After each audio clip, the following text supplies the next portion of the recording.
part of some of that subcontext myself. You're there with somebody and you know they got somebody else and mirror. Wait a minute. Sorry, Wow. Wow.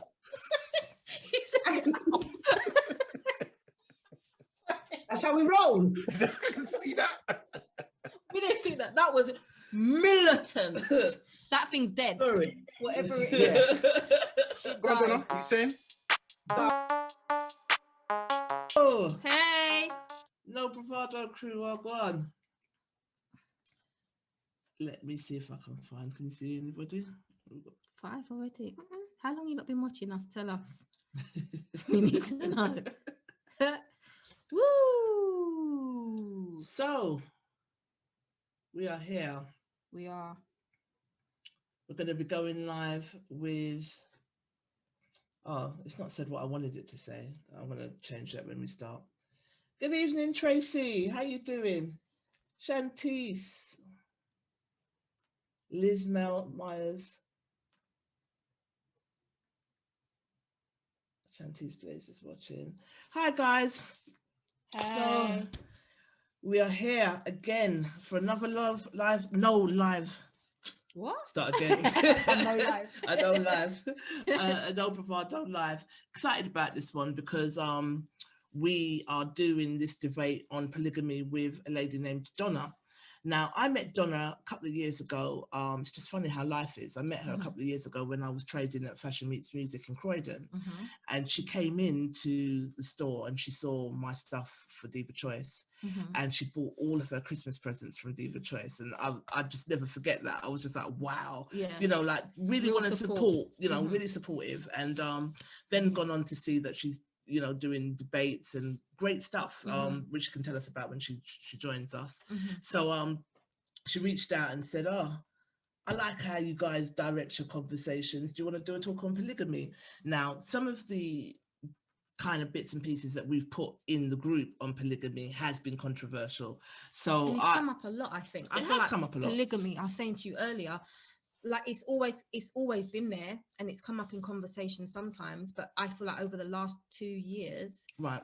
it's like polygamy, and over the last 6 months, the discussions become a lot more intense and a lot more like current, if that makes sense. A lot more people are talking about it. Because of the lockdown, everybody needs to factor in their side chicks. So how this are gonna work now, isn't it? You don't know this is what it is like. Look, let's have the talk.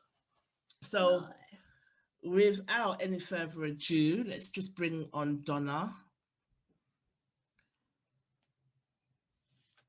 And let's the debate begin, because I'm not even sure what Donna's stance is on this. Hello, gorgeous. Oh, she's connecting to audio. I do that all the time, you know.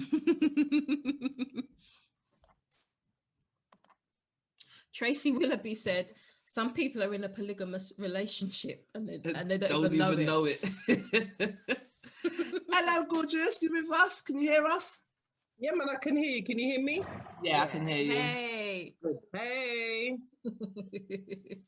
So what's going on, Don?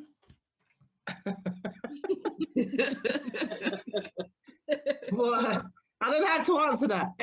Nothing's going on. Life is good. But I'm here for this conversation big time.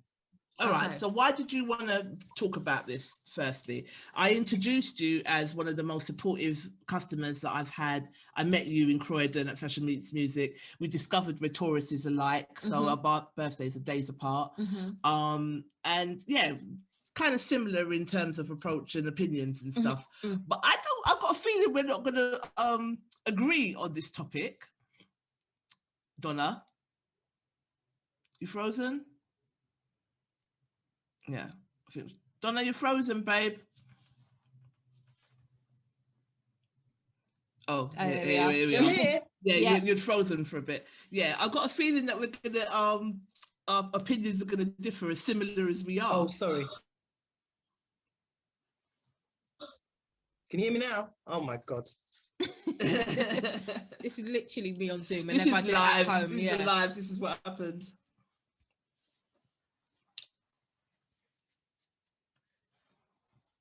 So I think Donna, you got to do something with your internet maybe because you're freezing. Yeah, there we are. There we are. Yeah, so I think we're gonna have a difference of opinion on this topic. So what made you want to talk about polygamy firstly, Donna? Because I think more and more the expression cheating is very prevalent in like common discourse. Like, and I agree with what Tracy Willoughby said. I think enough people are living a polygamous life and they don't even know. Or some people are living a polygamous life and they know. They well know it. And they will know it, and that's their arrangement. But what I'm aiming for and what I'm best known for is just kind of that bringing that awareness to a greater audience. And so when I was like, who can I have this conversation with? Because people got to talk, you know, it's like, Trisha. Yeah. I used to know Bravado group, and I was like, yeah, they're not bringing fire. So that's when I rang you and said, do you want to have this conversation? Because whichever side of this conversation you fall on, it's about appreciating and respecting people's views and their choice to live that way. Yeah, absolutely. So, I think that we're too much on the no, it's one man, one woman, and marriage and rare. Actually, that's not always been the case. Was it like that before slavery? And even if not, put all of that aside. People choose the relationships that work best for them. And I'm really keen that people stop thinking that how the wider society feels should be the metric by which you live your relationship by. Mm-hmm. If your husband has got another woman and you're happy with that, and that's what works for you guys. Likewise, like I know some married women that got side man. This is what I've come here to bring, because that's the other thing I want to talk about, Trisha. Why is it always, like that, Natalie? Why is it always that we as women, we must have like a man must have 4 wives and one and just him one? What about a woman that wants to have 4 men? Yeah. Why is this pigeonholing of our sexuality as women that we always objectified? So we're kind of waited to be picked on or waited to be chosen. I'm not about that. I own me in it. No one doesn't own me. I pay my own, and I keep the receipts. So and that includes sexually. So I just wanted to kind of have I think it's a mature conversation to have. Mm-hmm. I think, the giggling and all of that, we really need to put it down, because this is actually about people's lives. People have raised children in polygamous arrangements. Equally, people have raised children in monogamous arrangements. So this is the way people have been living, but let's have a bigger conversation about it, because I think when we don't, we stifle a lot of voices out there that actually need to be heard, because this is the way that they are living. And if it works for them, why can't we hear their voices? Why do we have to shout them down with marriage and all of these things when actually there's a different way of living? So that's what I'm here for. Mm-hmm. All right. So let me share my screen. And because I sent you a video to see what you thought about this video, and we shared it to both of our groups to get opinions. So we'll share the screen, we'll play the video again, and then we'll discuss from what she's saying there, from what this lady's saying. Yeah.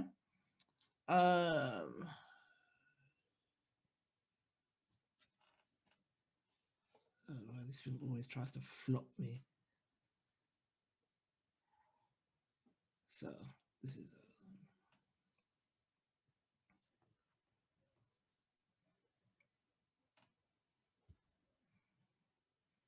in your book was regarding infidelity. And let me just make this here.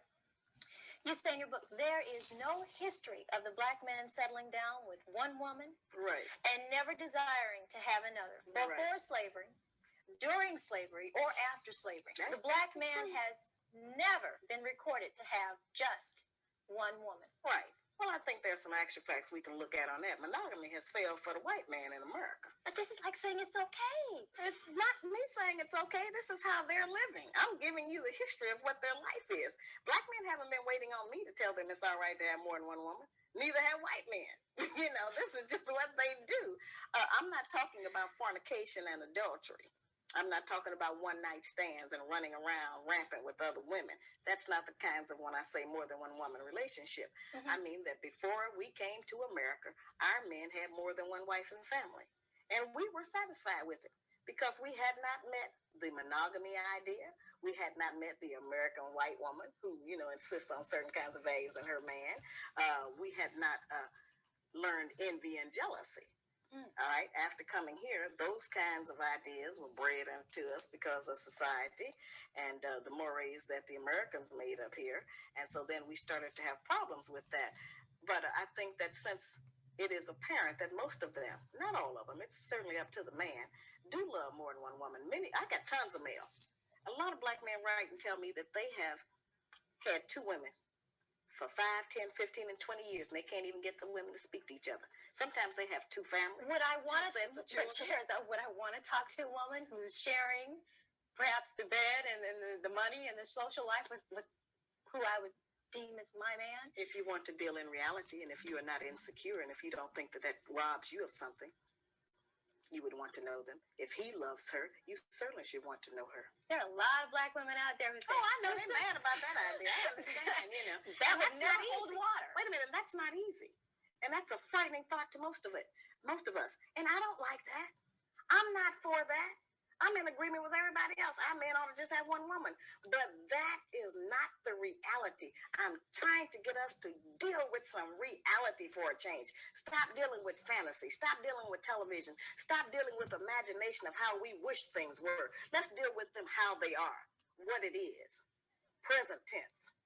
And but because that's happening doesn't mean I have to like that or no, want that to means that you that. can live in hell. That means you can live in doubt. That means that you can always be checking on your man. That means that you can be insecure and be, tearful. And that means you can be disappointed when you find out the real truth. And you don't want to have that in your life. None of us do. But in order not to have that, then we have to deal with some reality and recognize that men are not limited in the way that women are. Men are able to love more than one woman. I'm not talking about, as I said, just a random sexual relationship of fornication and adultery and all of that. I mean that there are many black men who have children by more than one woman. What is to become of those children? They need their father. Now, you say that once these relationships don't work, and they start breaking up or things start going bad at home, you say, she will cry and seek sympathy. During this period, the black woman will remind the black man of everything she has ever done for him. Yeah, we do that.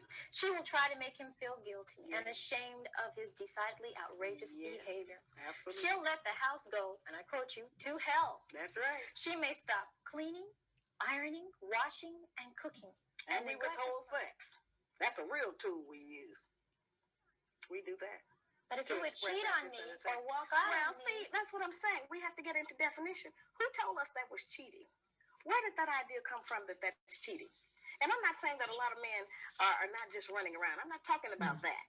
But if a woman finds out that her man has been with a woman while she's been with him for 3 or 4 or 5 years, that's a serious commitment and relationship.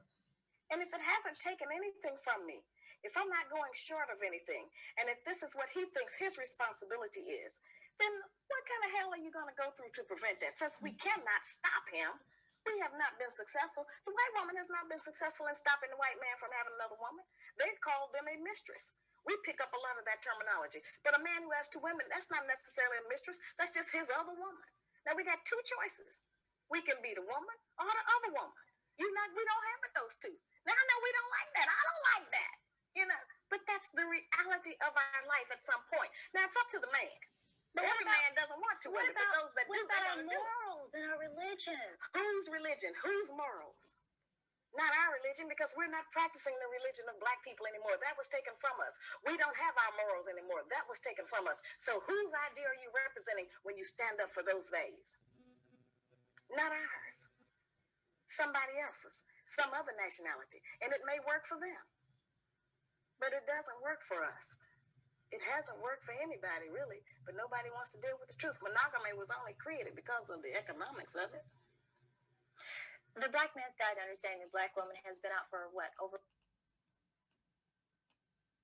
Okay, so let's get into it. Nat, what's your take on this? I hear what she's saying. Right. It's not like she's saying anything that is not valid. She's made complete valid points. For me, is it something I can accept? With her making those points, is it something that makes me feel differently about that situation? For me, no, because I know me. I know what I can take. I know what I one, I know what I would expect and I know what I can deal with. So I know it's not, I know I said to you, I know it's not something I could deal with. I couldn't. Right. I remember I said to you, I used to think back in the day, how could anyone deal with that? But as I grew, I then realized, you know what, if you've got a good understanding, the communication is clear and everyone is clear about their roles, what he's doing, and it works for you, then do your thing. But I know I could never get into that because I know it's not for me. But I don't look down or I don't judge people now who do that. Whereas I used to think back in the day, how is that even possible that you could be in that situation as a woman and be happy with that? Yeah. But it has come to light over the last few years. There are women who do that and are happy with that. So I think if it works for you and everyone is happy and you're doing what you need to do to make that situation work, then do it. But it's definitely not, it's not for me. Okay. It's not for me. No way. Done? It's not me. It's not a me thing. I agree with Natalie. I don't think it's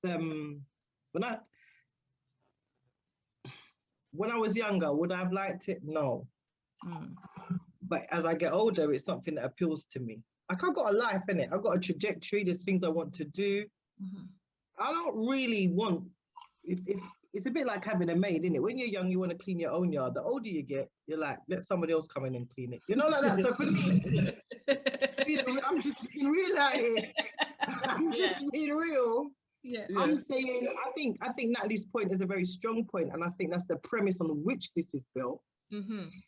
You know, you heard in the video, you know, the lady said, this isn't about running out there and just one night stand. So this is something that is actually conscientious. It's got a foundation to it. There's an understanding by all the parties involved.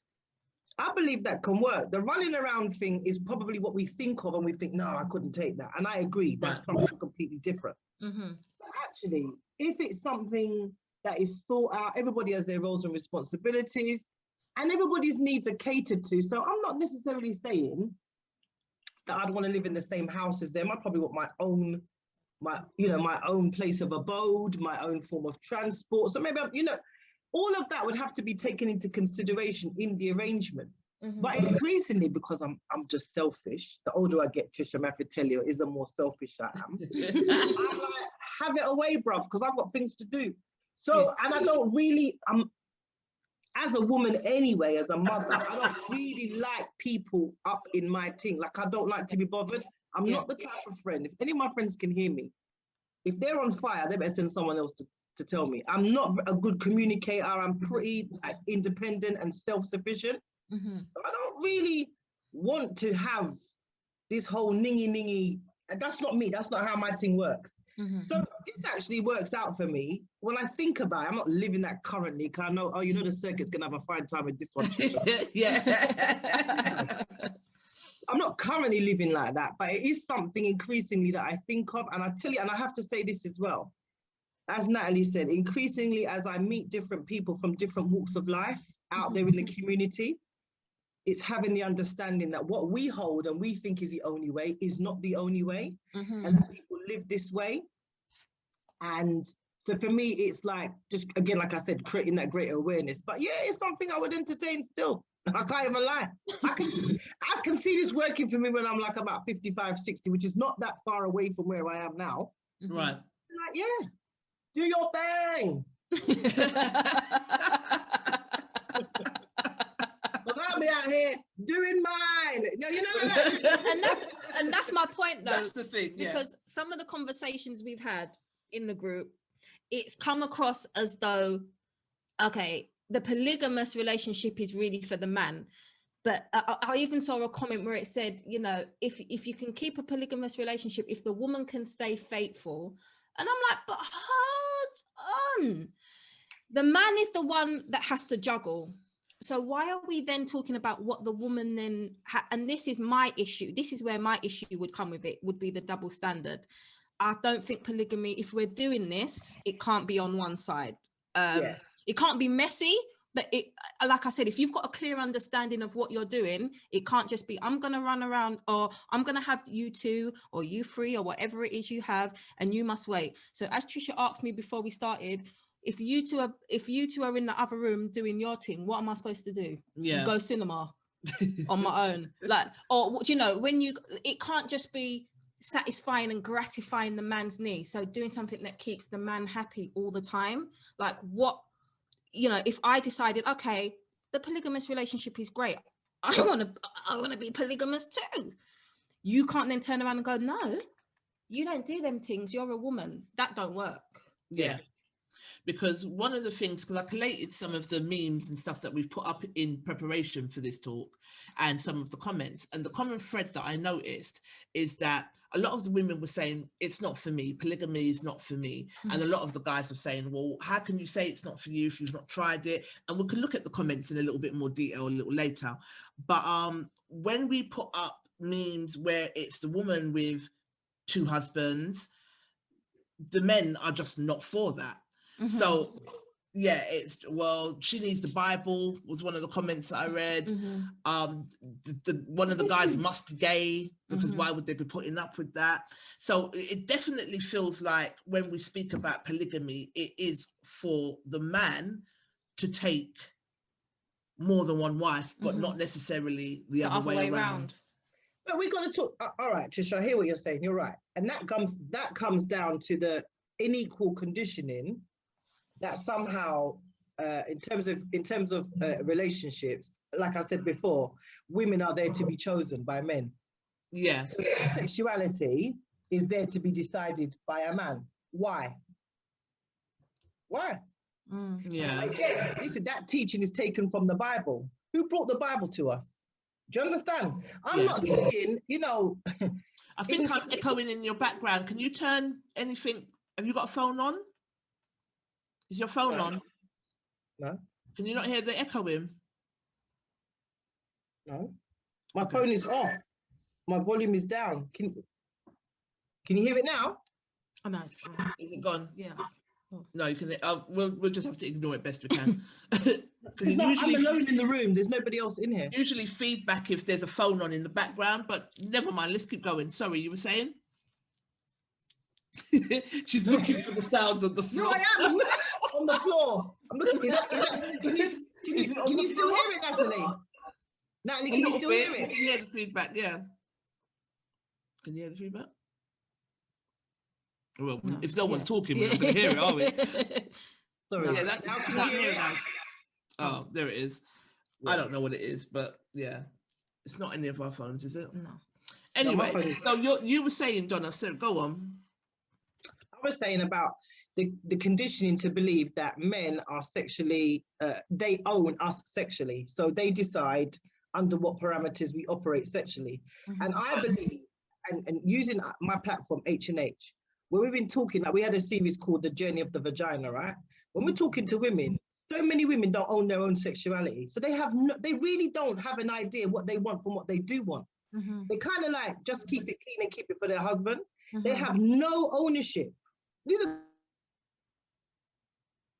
grown-ass women too, no ownership about how they feel around sex, how they feel about the arrangements, the relationships, and they kind of fall into them, and then it's one or two pick me later, but nobody's being decisive and taking any ownership in that. And that's what I think this subject also kind of holds to greater scrutiny. Okay. Actually, why can't women decide for themselves if they want to be in a polygamous relationship? Why must the focus be on the decision of the men to decide? Well, if it's a polygamous relationship, it means that she's a slag then, isn't she, for wanting to have more than one partner? Why? Because you want to have more than one woman.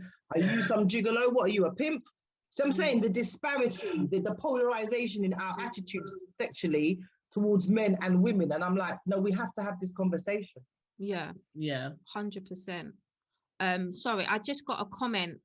We've got a comment from someone called Alison, who says, thanks, Trisha Blake. I hear what she's saying, and I have followed Kevin Wesley with his polygamy practice in America. I come from a culture where this is very common. Will I be able to practice this? No, I can't. I think if I grew up completely back home, I may have a different answer. This kind of marriage have to be indoctrinated in you to know your role. Marriages are seen as economical stability in such societies. The female participants have a lot of financial gain. The woman knows before she signs up for it. It comes with less financial stress on the woman's part as compared to the Western world. In the Western world, women are expected to significantly assist in finances. What's the reward then? To share the man? Also, marriage is seen as a committed relationship between two lovebirds. In polygamy, that may not be the case. So the foundation of polygamy may be different from monogamy, and that makes it easier for those who practice it. I've seen both worlds, so I do respect the choices. I wouldn't be able to practice it now, though.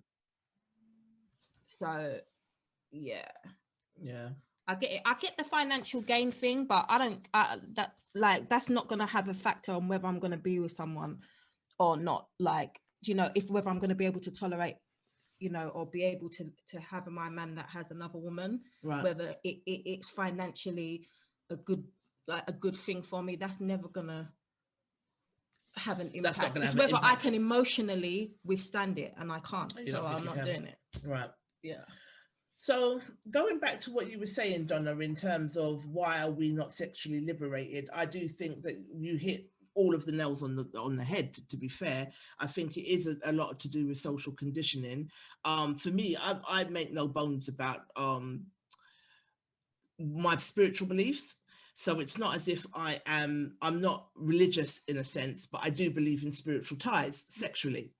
So that's one of the reasons I would want to keep my husband and a side man, because it's just she's a whole bag of spirit flying around inside you. Do you know what I mean? Yeah. But in terms of, I think, so that's for me, that's why. But I think if women wanted to go out and do that, I still don't think that it would be as socially accepted. I just don't think it would be as socially accepted. Even in the East, where they practiced polygamy, it's not really that the women are in polygamous relationships, it's the men. It just doesn't seem like it's for us. However, a lot of people would argue that before we came here, that there were setups where it was successful, and as the woman said in the video, before we got here, we didn't understand the emotions of jealousy, and we didn't have those emotions. So we just got on with what we needed to get on with. We've come here and we're now conditioned to the Western kind of society way of doing things. But I don't know. I think it's going to be popular, Trisha. I don't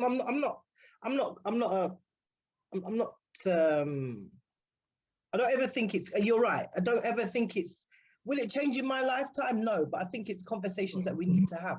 Yeah. I'm not advocating for women's, I'm not gonna go and wear my good Sunday bra.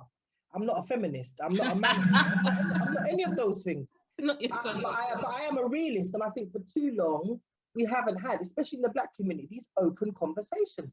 Because actually, this is how we feel, whether it's monogamy or polygamy. But not Trisha. What was her? Oh, I've forgotten her name. The lady, when I first came on, I heard you say, was it Tracy Willoughby? Yeah. A lot of women out there are living in polygamous relationships because they feel that they can't do no better. Or maybe they're in an abused relationship. There's domestic violence involved, or emotional violence, whatever it is, but there's a level of domestic abuse that means that they know that they're living it. So they're sharing their man with somebody else, or lots of other people, but they can do nothing about it. What about those people? Who hears their voice about their experiences and what they would like for themselves and for the children? Let's also talk about the children that come from these relationships. That's the kind of conversation I wanted to have, because we just think men, women, but what about the children? What about the different types of relationships where women might be living a polygamous relationship against their will?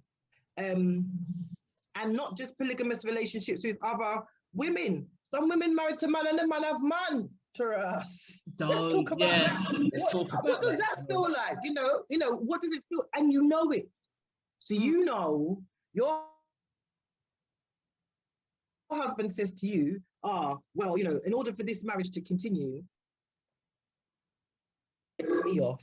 And you know to yourself that your husband is a homosexual, but you're married to him. You could be in the confines of the church with that relationship and you cannot do anything about it. You're in a polygamous relationship. Yeah. It's just that it's not broadly understood. You see what I'm trying to say? Those are the more nuanced conversations that we really need to be having, because these things are going on in our community. People are living like this. So it's not so much the male and female configuration that readily comes to mind. It's all these other variations. And what do you do about that? What do you do if you're in a polygamous relationship against your will? It's different if you've signed up for it, or what if you haven't? What if you haven't? And Ade, funnily talking about kids, has said that if a woman has a child with a man who has children with other women, is that not a form of polygamy? 100%. In as much as the children that come from, and again, how do you raise those children? So say, take the three of us now, right? This is hypothetical. Hypothetical. I mean, why anybody set off my WhatsApp? We've all got one man, right? Yeah. We've all got 2 children apiece for this man as well. Now, we might not like it, but he's a great provider and a fantastic father. He's the kind of man that, you know, Natalie's got her own house, you've got your own house, and I've got my own house, and all of this is provided by this man. What do we do with the children? How do we raise them within that? Because you see, it gets to a point in human life where it's no longer about us. Whatever we want, however we feel, we've had 2 children apiece for this man. What does life go on to be for these children in this polygamous arrangement? Do we raise them singularly, or do they actively know that they are siblings? Do we get on with one another so there's that communication? So it's my kid's birthdays, your kids come. These, you know, like, I'm just kind of throwing it out there, like, how do you operate in that situation? Yeah. I mean, there was this guy that I fancied the pants off, and I don't fancy people often, but I don't, but I fancied the pants off of this man. And we got talking, and he said that he had someone. So I was like, okay, well then that can't work because you've got someone.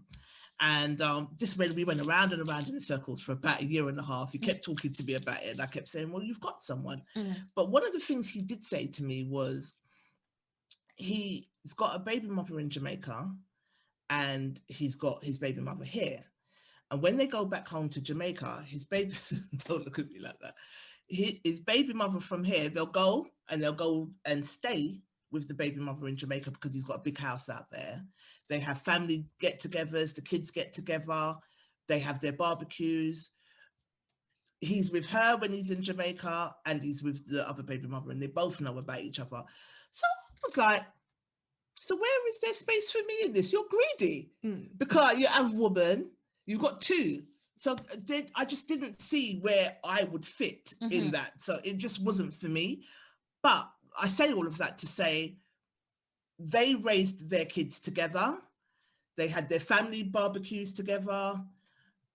They hung out, and woman knew about woman, and it was fine. I think if women know, if the women know about each other and they can coexist, and they can actively, within the constraints of their own choices, are saying, this is what it is, I can live with that, we can do this, they can mingle, they can mix together, that's fine. Because it's your choice. So if that's what you want to do, then do it. But for you, that wasn't for you. Yeah, I know. So I just thought there's no way for me in that. Because maybe it is a case of me saying that I guess owning up to insecurities, but I was just like, I can't imagine grilling chicken. But you know what I like? I like the fact that he told you, because too many men lie. Too many people lie when they're in that situation. So you end up in a polygamous relationship for about 4 years without knowing. So, but do we? Because I think that our spirits tell us when something's off. You know what? And we say we don't know, but there's always some kind of writing on the wall that we ignored. Yeah, but some people as well are master manipulators as well. So there's that as well, and they're good at covering. Right. They are good at covering things up. But he gave you the choice. Yeah. The other 2 women opted in, you opted out. I can respect that all day long, because his cards are on the table. He gave you the choice. They opted in, you opted out. Right. It's the ones where, you know, they're lying, you might catch them and then they continue to lie.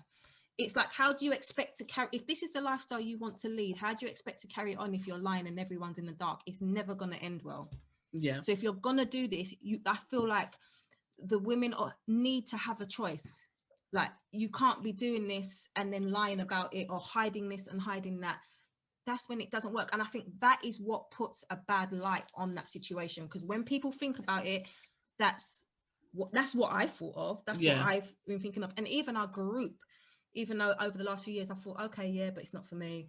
But in our group as well, just discussing it openly has opened my mind, not to it for me, but to not thinking that it's just a disaster, it's a shipwreck, like it's a car crash of a situation. Because that's what I used to think. How does that run? Like, that's ridiculous. Yeah, that it would just be beef 24/7. But it's not necessarily the case. I think what works for him is his openness. That's why the baby mothers and everyone can get along. But I think within that, there's got to be someone who's going to feel, but it's some type of a way. It's up to them whether they speak that out or they hold their peace, and then you deal with it or you don't. I feel like you've got a choice. Yeah. You were like, no. Nah, I just felt like I'm enough woman, man. There's no place for me in that. You know what I mean? Yeah. But another comment that's come in, Ade said, polygamy was based on the fact that there are more women than there are men in society. So not every woman could be paired with one man. Polygamy was more than sex. The man was responsible for treating each woman like his wife. The reason it was male focused was because the man sleeps with multiple women. Parenting is not doubted. But if the woman had many male partners, it would be hard to know who the father was then. Culture is key. I come from a polygamous culture, but not for me. The headache is too much. Yeah. So you just got to know, you got to be realistic. You got to manage expectations and do a risk assessment. You know yourself, and you should know the other people involved well enough to know if that shit's gonna work. Yeah, that's what 100%. Yeah, I think that's why it works in those cultures, because it's not I think it has been used in more current modern culture to be the covering of, yeah, me have enough gal out there. Yeah. But it's not the same thing, because these men would have they would have had to, you're right, in terms of managing the expectation, they would have had to know that they had the money or whatever the resource to cover all these women that they wanted to cover. And the children that would ensue from it. Because you might have one wife and she's barren, but you got another one and every minute she's pregnant. So either way, whatever comes from it, you have to be able to cover that. Now, that requires the conversation, that requires a whole lot of stuff that we don't talk about because we don't currently live like that. But I'm sure those conversations would have been had in those communities, in that society. Yeah. I think it's used as an excuse. Yeah. And I think it goes back to my point. It's been used as an excuse, and it's further used as an excuse to shut down the female voice in this argument of, well, actually, if you can have more than one woman, then I can have more than one man. Because remember that time, there was a post in the group, in No Bravado one time, where somebody said something like, gentlemen, if you see a woman and she's attractive, and I was like, well, what about when women see men that they find attractive?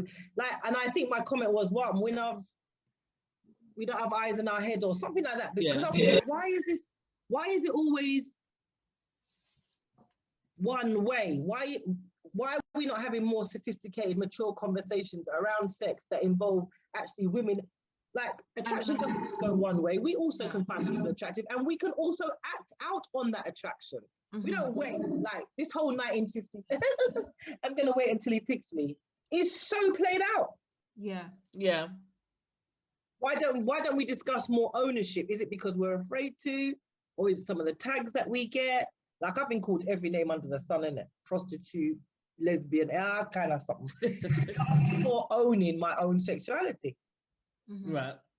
It challenges the male state. It challenges that whole kind of thing. So this is why I really want to have the conversation, and I like the conversation thus far. I really enjoyed what Natalie said, because she's made some proper gems. It's not. It looks like it's a car crash, but actually, when you research it, there are cultures in Africa where they've survived very well for hundreds of years on it. But it wasn't how we think of it in a cut and go true thing. This is actually the way this society works, and it's a bit more understood than that. So, yeah, no, I'm looking forward to the comments, because I think it's a subject that we don't talk about very often, and we need to. All right. Well, let's look at some of the comments that I picked out earlier. and then we can go from there. So now, do you want to read this for me, please? Yeah. Roger Moyo said, this was from the video, wasn't it? Yeah. Yeah. Sorry, can I just move that over? There. Roger, who's one of our a No Bravado affiliate. Yes, yes. He said, interesting points raised in this. If a man is attractive to multiple women, it's no surprise women will flock to him. This normally comes with status, wealth, or both. The choices made by a man in such position are dependent on his moral compass. Looking at the mammalian family, there are no examples of monogamy. One male can impregnate multiple females. That's what Ade just said, basically, yeah. The female can only have one pregnancy at a time. As a person who places value in myself, my reputation, my relationships and resources, I find it economically senseless to have multiple partners. I may go further and say even having the one wrong partner is a bad idea. Good results in life come from good decisions. I have observed people in both situations. The monogamous nuclear family seems to experience a better quality of life with its own set of problems. Then you have the guy who has multiple baby mothers and is constantly complaining. Finally, the woman with multiple baby fathers also constantly complaining. The difference is, with the first example, the problems faced are either common or manageable. Okay. And what do you take from that? He said, he made an interesting point where he said that it comes like from wealth. And you might hear a lot of footballers or rappers or people who are partners to wealthy men with status say, you know what, it's to be expected because of his status. As long as I don't find out, or as long as he doesn't bring that to me, it's fine. To me, that's not then polygamy, because you're not accepting it. You don't want to see, like, you don't want to see it. You know that he might be doing it, but as long as you don't have to find out that he's doing it. So what is that then? That's not polygamy, like you said. It's not, is it? No, that's just allowing, because that's what the woman was saying. There's a difference between adultery and fornication to polygamy. Polygamy is a well set out, thought out process, isn't it? Yeah.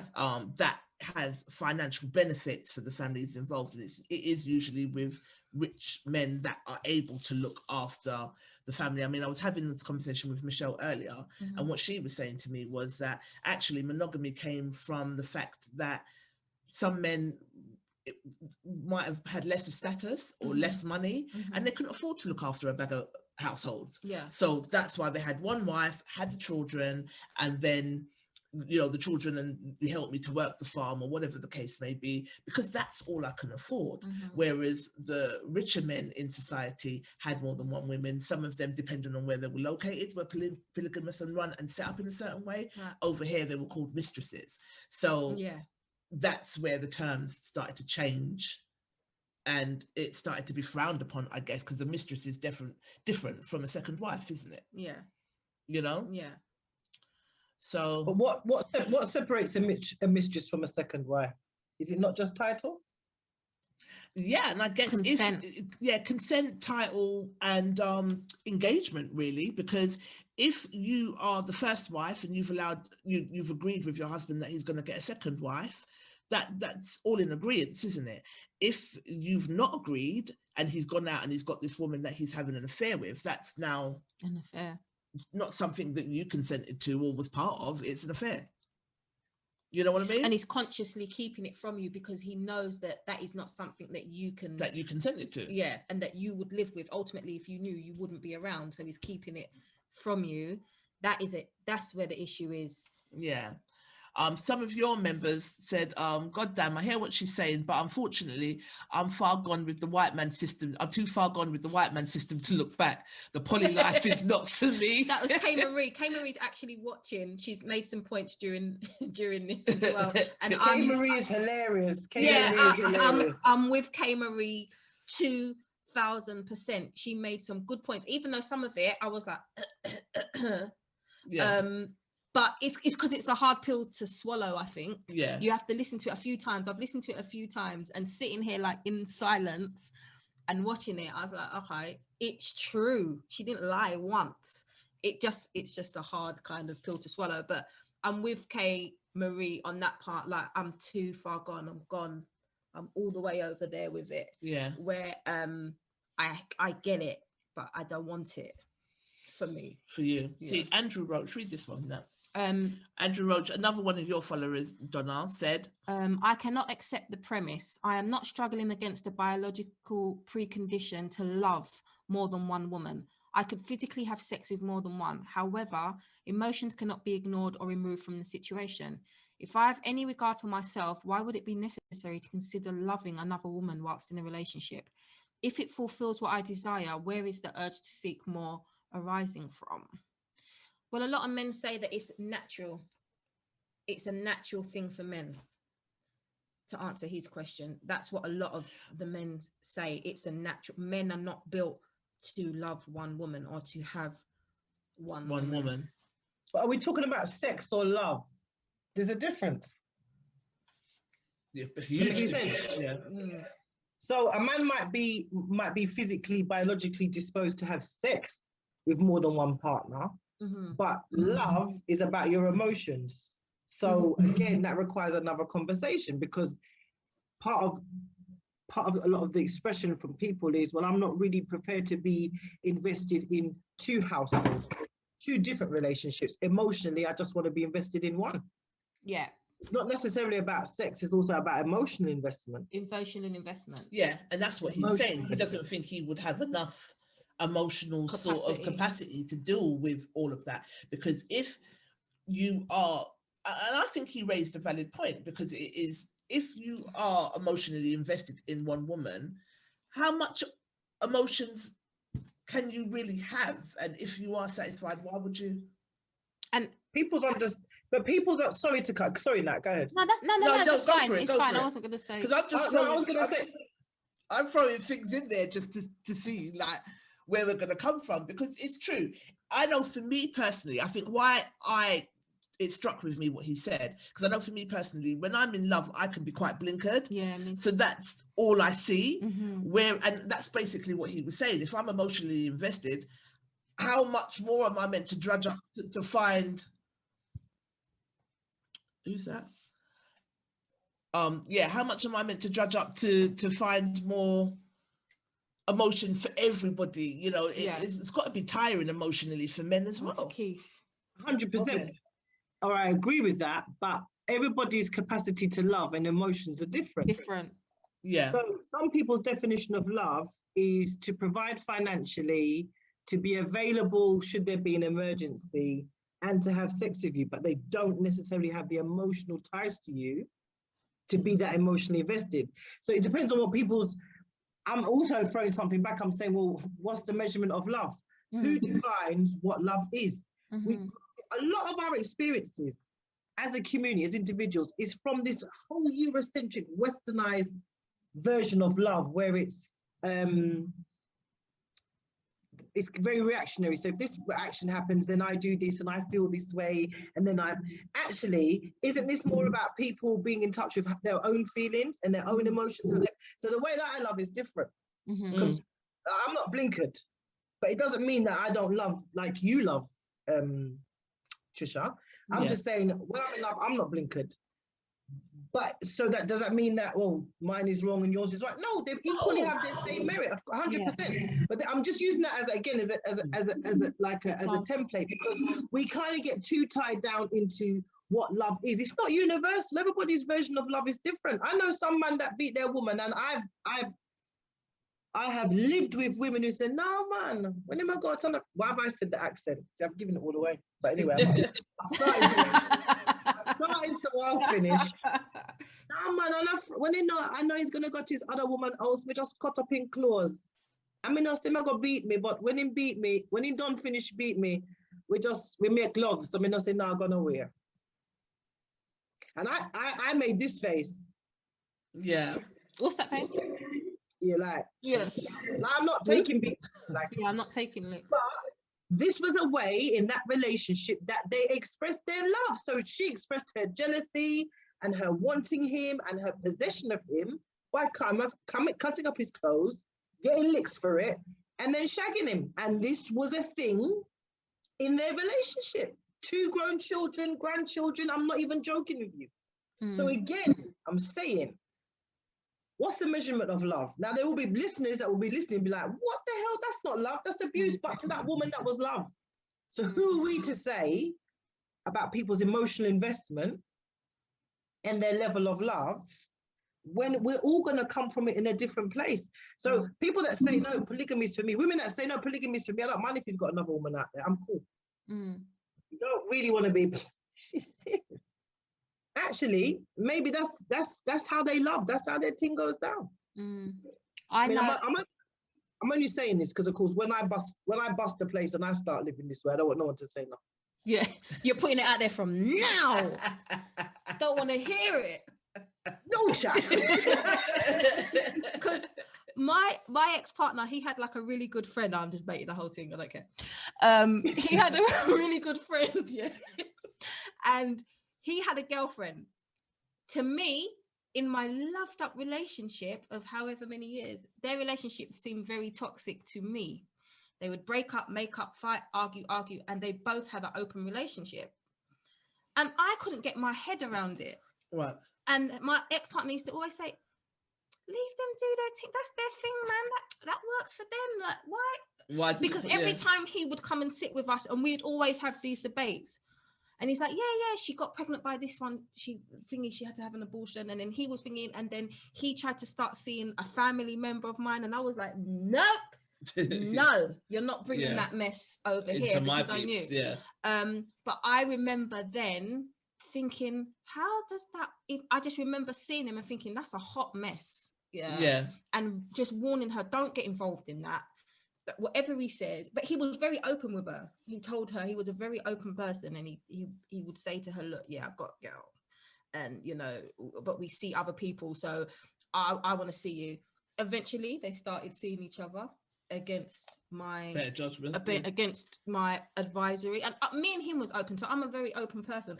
I said to him, I told her no, because you're a hot mess. You leave her. But he's a good person to debate with. I still like you can have a good anyway, ended a hot mess. And he would talk to her about his girlfriend all the time. So eventually when she got with someone, he would get really jealous and mad about it, and he would call her. So then she kind of realized the pattern was he keeps coming to you every time she's with somebody, and he keeps talking to you about her, and he would tell her what he's told his girlfriend about her.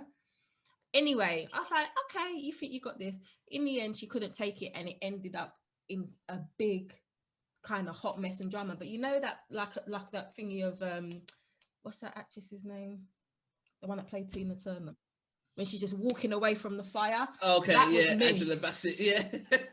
Yeah, that was me. And that's why I think to myself, but that did open my eyes a bit. But that's when I thought to myself, you really did tell your girlfriend that you got. Anyway, him and his girlfriend are together now, living happily, living their best life ever after, like people. 6 years, like, and mixing other people. And that's another issue that I've got in it. It's all good having this relationship, and you two might be on the same page, but what about the other people that you're bringing in? You need to really make sure, because some people are like saying, yeah, I'm on it just to get the D. Yeah. You get what I'm saying? I can live with that. I can do that, just so they can sit on it. Over. But once the emotion, just so they can sit on it. Yeah, I can take it. You can't take it. So as long as you can, I feel like as long as everyone, it's not just about you two, it's about people that you're bringing into the situation, the energy that you're going to bring in to your situation, because it nearly mashed up his, as you would say, dolly house completely, because she weren't on it. Them two knew what they were doing, but she wasn't on it. As much as she said, no, I can do it. And then she couldn't. Yeah. I think it takes I wouldn't say special. Yeah, definitely. Mm-hmm. I think it takes a different type of mindset, a different strength. Yeah. I'll say that much. Definitely. We've got a member that wants to hop on and have a quick chat with us. Are you all right with that? Fire away. Let's see what he's got to say. We'll keep him on. He usually has a lot to say. Yeah, let's see what he's got to say.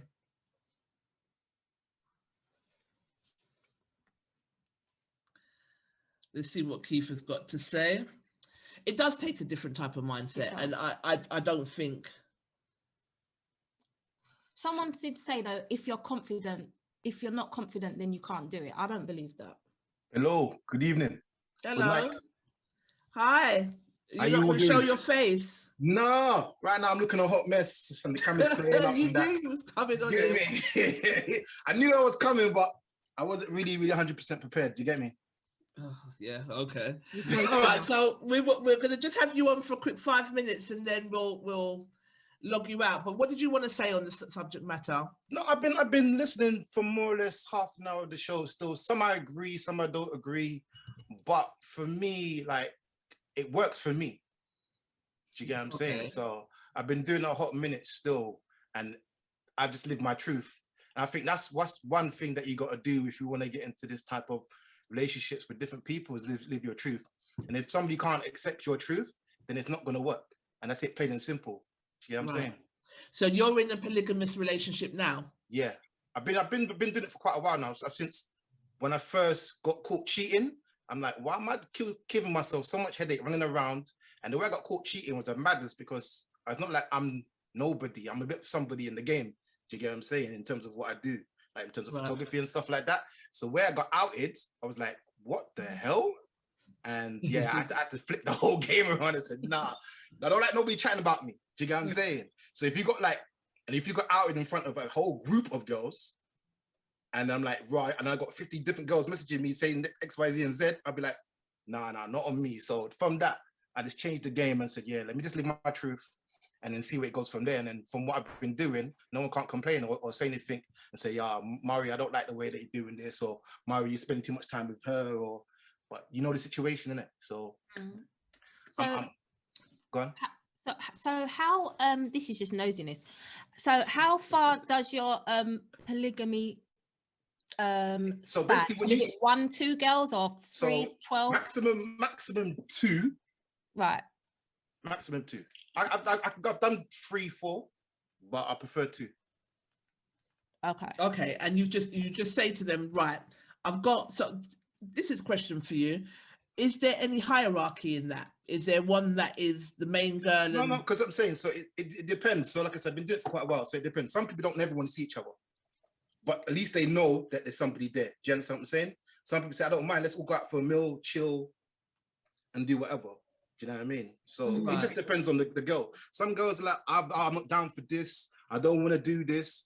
And it just, because they like your personality, like my personality, like the way you know what I mean, deal with them and everything like that. So they'll be like, all right, cool, let me give this a try. Sometimes it lasts, sometimes it don't. They're like, all right, cool. So I'm not really down for this. Okay. So what's the messiest it's ever gotten for you? Does someone just, even though they know what the deal is, do people get out of their box? No, you can't. So you can't get out of your box with me, because I already told you the situation. Okay. So it's either this or it's that. That's plain and simple. So even you guys were talking about a girl want to get in a relationship with another guy. I said, you can get in a relationship with another guy, but you can't get in a relationship. You can't be in a relationship with me. That's how I don't play it like that. But but you can be in the relationship, yeah, but she can't have anybody else. No. Why? Donna, weigh in on that. She's gonna give it the mouth. I'm waiting for Donna. Donna, you didn't want to come on camera either. But why? You don't want to put your face to this statement. So why is it okay? Why is it okay for you, but not for her? Because I've set the boundaries for the relationship. Do you understand what I'm saying? You set the boundaries for the relationship. Yeah. So what gives you the right to set the boundaries for the relationship? Because I'm the one that's setting up the relationship. So on that basis, if she doesn't want to be with me, she doesn't have to be with me. It's a choice. 100%. I agree with that. Yeah. So that's all it is, plain and simple. So do you want it? Yes or no? Let me keep it moving.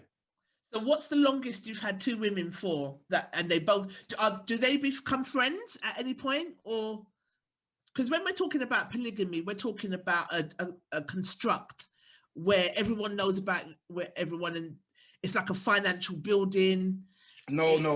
It's a community. No. It's a family. Is it like that? Or it doesn't have to be a family, because not everybody's going to have kids. Not everybody wants to put like bank accounts together and stuff like.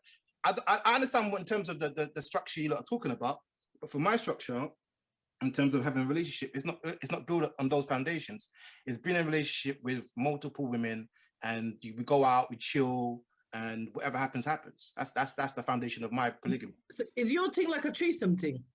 Sometimes no. It doesn't have to be a threesome thing. Okay. You know what I'm saying? Like I said to you, because not every girl wants to have, don't have or look at a woman and think, oh, I find a woman attractive.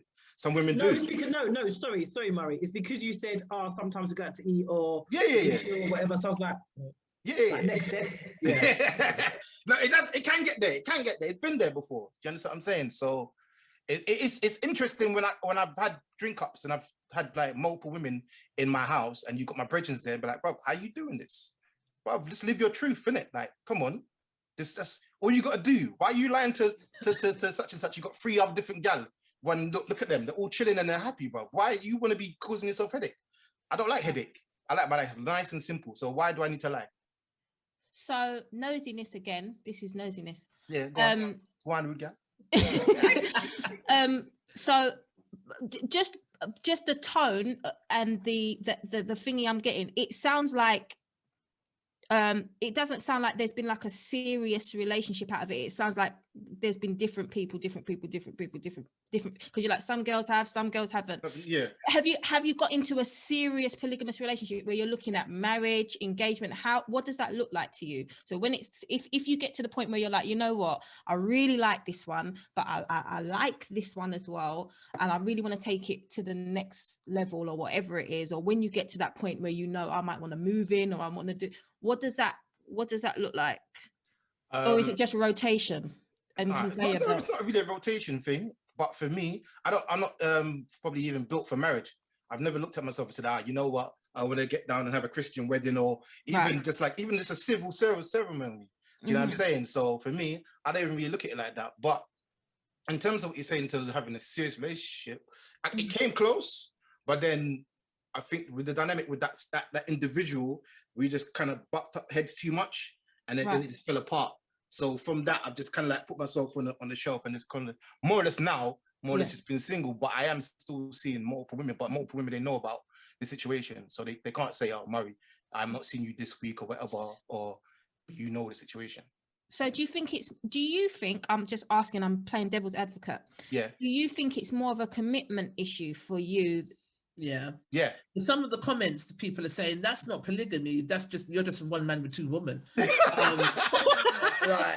It's not polygamy. This is just you just saying, I can't be tied down. Murray's out here living his best life. Yeah. This is not polygamy. I can be tied down. I can be tied down. I can be tied down. But you sound like you'd rather not. Do you have children? Yeah, I got 1. Okay. Yeah. And are you with? I'm in a relationship with my daughter. I've raised her. Okay. But you're not in a relationship with the mum? No. Okay. Yeah, I've got to say, this don't sound like polygamy. This just sounds like you living your best life. Do you feel like if you did get to the stage where you wanted to commit to somebody, that then polygamy, you might think, loose polygamy. Loose polygamy, this is what we're going to call it, because we're on the fence with this one. This is when I think of polygamy, so if you did get to the point where you think, you know what, I am ready now to commit to someone, would you still see multiple women, or do you think you might then narrow it down a little bit? It's not like I've never been in a relationship where I've been monogamous. I can. Yeah. But every girl I've more or less spoken to recently now, let them know that from the jump, if you get with me, there's going to be a possibility there will be another chick on the side as well. Not on the side, but there'll be another chick there. You know what I mean? There's going to be coleslaw with that. Yeah, that's it. Do fries come with that? but that's the whole thing. For my thing, it's like you said, you got to set up the foundations from the beginning. So then no one can't say, okay, well, you didn't start telling me this from like 5 years ago, 2 years ago. You didn't say to me, oh. No, I admire you. No, I have to say, Murray, that I do admire, because at least you're having the conversation. I think when we started off at the beginning was when we were talking about people that are in these relationships and they don't even know. Mm-hmm. I mean, and I got a hold up my hand. I'm in part of some of that subcontext myself. If you're there with somebody and you know they got somebody else, and mirrors. Wait a minute. Sorry, wow. Wow.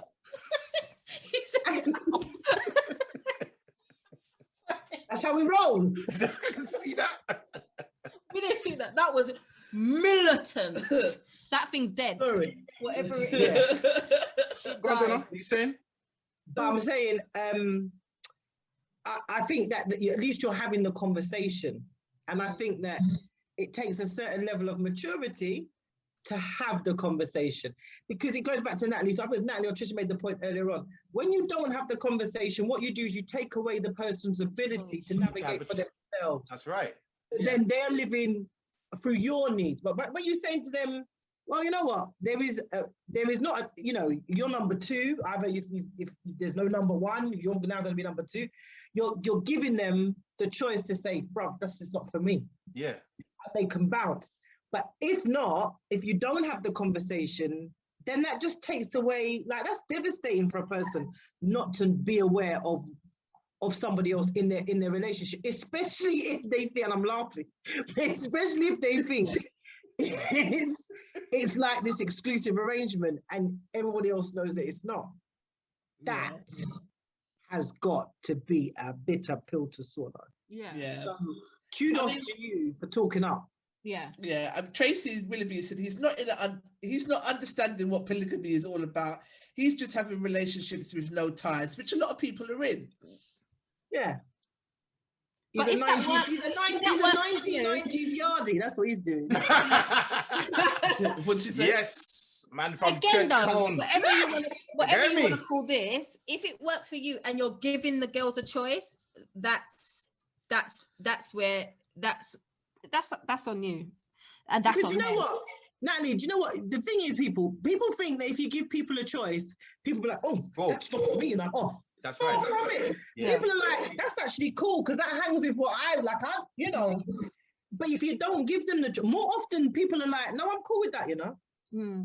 I think 80% of that, 80% of that, you give them a choice. They'll stick around. They want to see what more they can get. So how long does it take? Murray, how long does it take before, so you've given two women a choice, you're bopping along, 3 months has gone on. How long does it take before someone starts saying that they want more? More or less straight away, more or less with me. Well, you really are Murray Magic. We just didn't know. So, so you start a relationship with someone, you've told them that they have to put up with it. You've got other women on the side. Yeah. They know where they stand, and then straight away they come and say they want more. They don't make no sense. I give it cut down to 6 months. 6 months. But you never know, because at the end of the day, like you said, like when we're dealing with somebody in a relationship, you never know how feelings can change. You could be dealing with somebody for like 3 weeks. You'd be like, you know what, this is the one for me. Let me tell her, look, me and you, we're gonna be together, and I still got somebody else on the other side, but I want to make this one work. Do you get what I'm saying? I've been in relationships where it's been within 2-3 weeks. I'm like, I think this is the one. Let me just do it. I've been waiting for somebody to be with them for a whole year. It takes a whole year then to be with them. So it all depends on the individual and the actual personality that person and the vibe the person's giving off for me to say, you know what, let me knock it down. So the person that you've been waiting for the whole year, that you've tried to get with for a whole year, when you finally get her, are you saying to her, well, I'm going to be seeing other women on the side? And that's usually just digested. Yeah, because like I said, they really know the position that they're in from the beginning. I've already told them I am seeing other women. Do you understand? Yeah, well, yeah, I think it's not like I'm telling them after a year, like, nah, you know what, yeah, I'm going to be in a relationship with you and other women, but you already know. No, that's not what I'm saying. Yeah. If you're saying it's taken you a year to get with particular women, yeah. So in some, it might take 3 weeks for you to get with, and some it might take you a year to get with. As in a relationship. You mean? Yeah, to get to the point where you guys are seeing each other. What are you saying to her in the pursuit in that year? Can you join the rota? What are you doing on Wednesdays and Fridays? Those are the days I have left. Would you like to join the roster? It's not even really like joining a roster or anything like that. It's just communication, isn't it? It's like it's hard to describe without actually just saying it. But you just talk like, hey, have a normal conversation. If I call you today, I won't call you 2 weeks time. Like, I'm a person. I am a bit dodge, but in terms of communication, I can be poor, but You got WhatsApp, you got other things you can communicate. Don't we have to call you every day or we have to see each other every week? Do you know what I'm saying? Right. But, for me, I don't know. It just worked. Whatever I've said or whatever I've done, it's happened, isn't it? Have you broken any hearts during this loose polygamy trial? Have I broken it? No, I don't break hearts. So you're just perfect. I want to be loved. Why break hearts for? If I tell you everything, Murray, are you trying to tell me? So you want to be loved by everybody? Nah, man, not by everybody. Have you never had a favorite? So in that kind of there's two of them, but one of them is really kind of growing on you more than the other. That's never been a problem? Yeah, no, there's not a problem.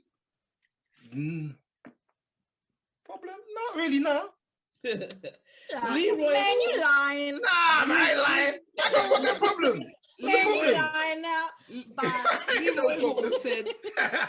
Leroy Hall said, this situation is as close to polygamy as 7-Up is to Sprite. It's diet polygamy. Diet polygamy. Yeah, this isn't polygamy, my friend. This is hilarious. But it's what works for you and what seems to work for the girl then. Again, I like to be with one person, and I'd like to think that that person is with me only because I make that clear. But if you're being honest with these women and giving them the choice and they choose it, no one can't tell you nothing. That's true. No one can't tell you nothing. No, if they've got the choice, and Yeah. you're not what's that called? You're not finessing, them, and you're telling them the truth, and then they choose to get into that with you. No one can't tell you nothing, whether it's polygamy or not. So what's the longest time you've been able to successfully run two women knowing about each other without anyone catching feelings and wanting to change the goalpost? 3 years. 3 years? Yeah. Before someone wanted to change the goalpost? Yeah. Before the house set on fire. The house never set on fire. It's not made of wood. You're not in the same house. This is not like... No, same house. No. Everyone had their own house and everything. Huh? Would you do same house? Would I do the same house? Yeah. If it could work and I was rich enough, then yeah. Fair enough. Why not have everybody all together under one roof? Someone said, show yourself. Donna. They want to see the Murray magic. He ain't showing himself. He's Someone a keyboard said, show warrior. yourself. They want to Who, see me? the Murray magic. Listen, I don't know who follows me on Facebook, but I'm on a ban, so you get me. Oh, that's a good point. Oh, Yeah, I've been on the ban for 30 days because of you guys. No behavior. No behavior, you know. No, no one ever told you to put the comment in there. But I was gonna say to you ladies, yeah. So what if a guy cheated on you? You take him back. Have you never taken a guy that's cheated on you back? I've done that before, but I know that I couldn't do that again. I've done that before multiple times, and it destroyed me as a person, so I wouldn't do that again. So what if he told you from the beginning that, boom, I'm with you, but then I'm he's with another... told me, then I can moonwalk out before I even get invested like that. No, but you remember, yeah. I'm saying let's do it like this. So you've invested in a relationship. He's now instead of you saying he's going to cheat on you, he wants to see somebody else as well. You're invested in the relationship. No. Don't make me invest and then because then I feel like you're playing with me, and I'm definitely not doing it. You seriously? If you want to get into something with me, you tell me from then. No, but I've seen women that invest in a relationship, they want to come out of a relationship, but still want to handle a man with another woman. Yeah, but that's different people. It's not no. Donna's as confused as me. Say that again, Murray. I was saying, that women, I see men, like in terms of, you can say finessing, that investing in a woman in a relationship, and then all of a sudden say that I want you to be in another relationship, I want to get another relationship with another woman. Are you down? No. But I've seen some women actually say, they're down to, you know what I mean? Because you invested. That's brilliant. And I salute them all the way, salute them if they can do that. But some people say it and they don't mean it. Some people say it to hold on to the man, but emotionally they're dying inside. I don't think that's right either. Be real about what you can take and what you can't take, because eventually it's going to surface and things are going to mess up. So, I know what you're prepared to give, because not everybody's got the same level of investment. Like, I'm about me, innit? Killing flies. I can see that. That fly just died.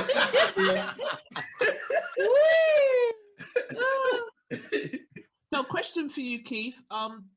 Someone wants to know, are you providing for these women financially and emotionally? What's there to provide?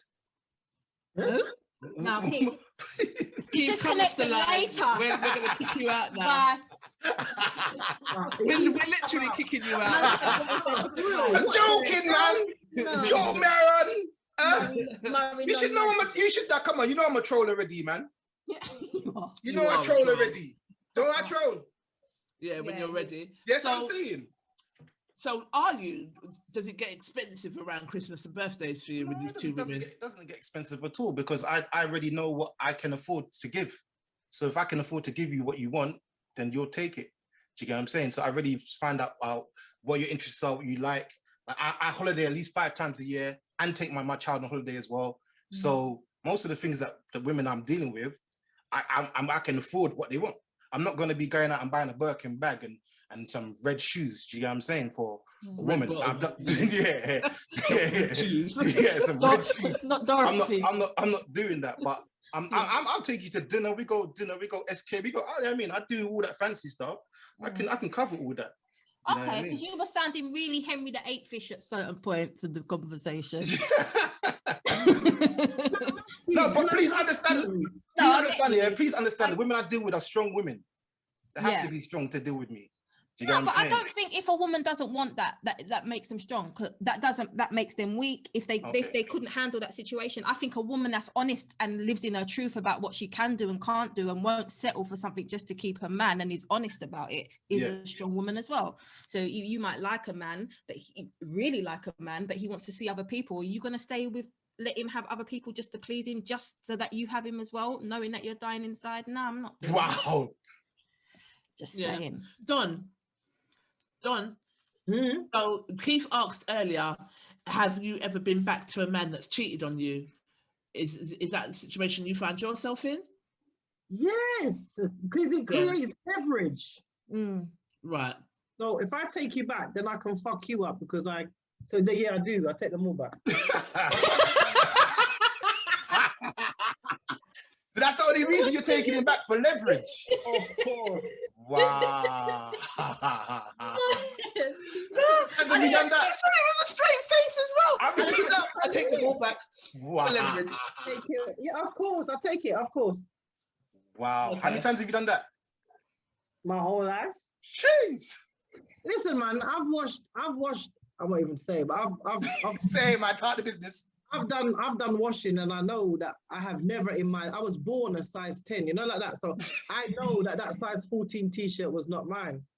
And I've just folded it up, and I'm like, you need to tell your girl, wherever you lot are doing this thing, don't send her washing in with your washing. Wow. Like I'm not this.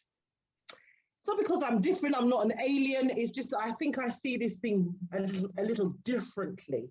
So I don't get all. I'm more likely to get that way if you eat my side breast out of my KFC bucket of chicken. But my thing around I think cheating, I think relationships, ownership, your experience and what you do in your relationship says more about you than it does about the other person. So the person that cheats, the fact that they can't commit to whatever's been the construct says more about their lack of maturity than it does about the person who hangs in there. So I don't think there has to be this song and dance. I think what there needs to be is actually there's shame for you, because as another adult, reflection shows that you can't do this. So the very thing that you say you want, you can't manage. Yeah. But I don't get emotional about it anymore. Because I like my DBS, and I like an enhanced DBS at that. Absolutely. I'm not gonna, and trust me, Murray, I've got the capabilities of doing it. I can see that. Tone of voice behind me. So what I try to do is reflect and kind of grow. And actually, that doesn't say anything about me. That's on you. You need to go away and have conversations with you, because the conversations I have with Donna that force me to grow and look at things differently is actually what more people need to have.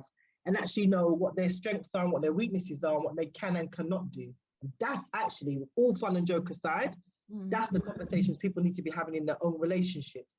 Yeah. What they're willing to own and what they're not willing to own.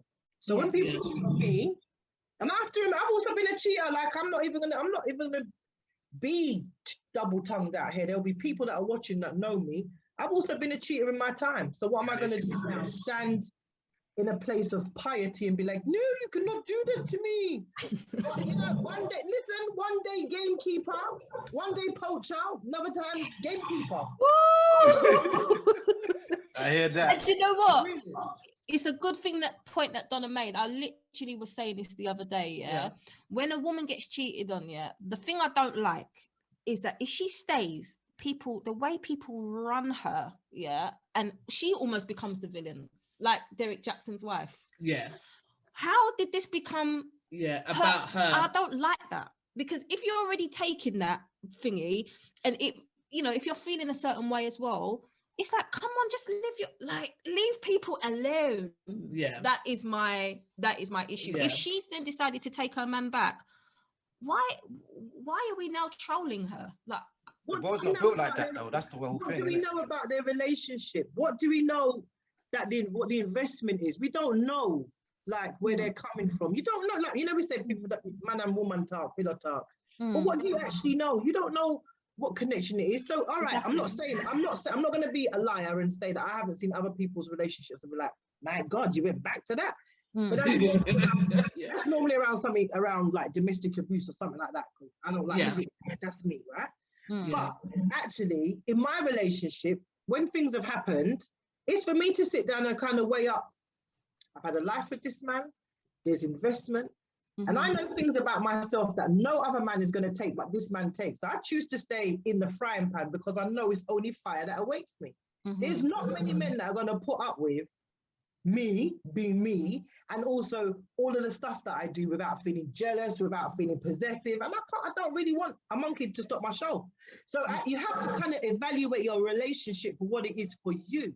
Yeah, it's not about using and saying, well, now hold on, let me look at Natalie, look at Trisha. Now my relationship your relationship needs to work for you and the person that's in it. Yeah. Goes back to the conversation that we had in the beginning about this whole topic, this whole evening. We've been saying, have the conversation. Is everybody on board? Do they want to have polygamy? What is this? And like, have the conversation.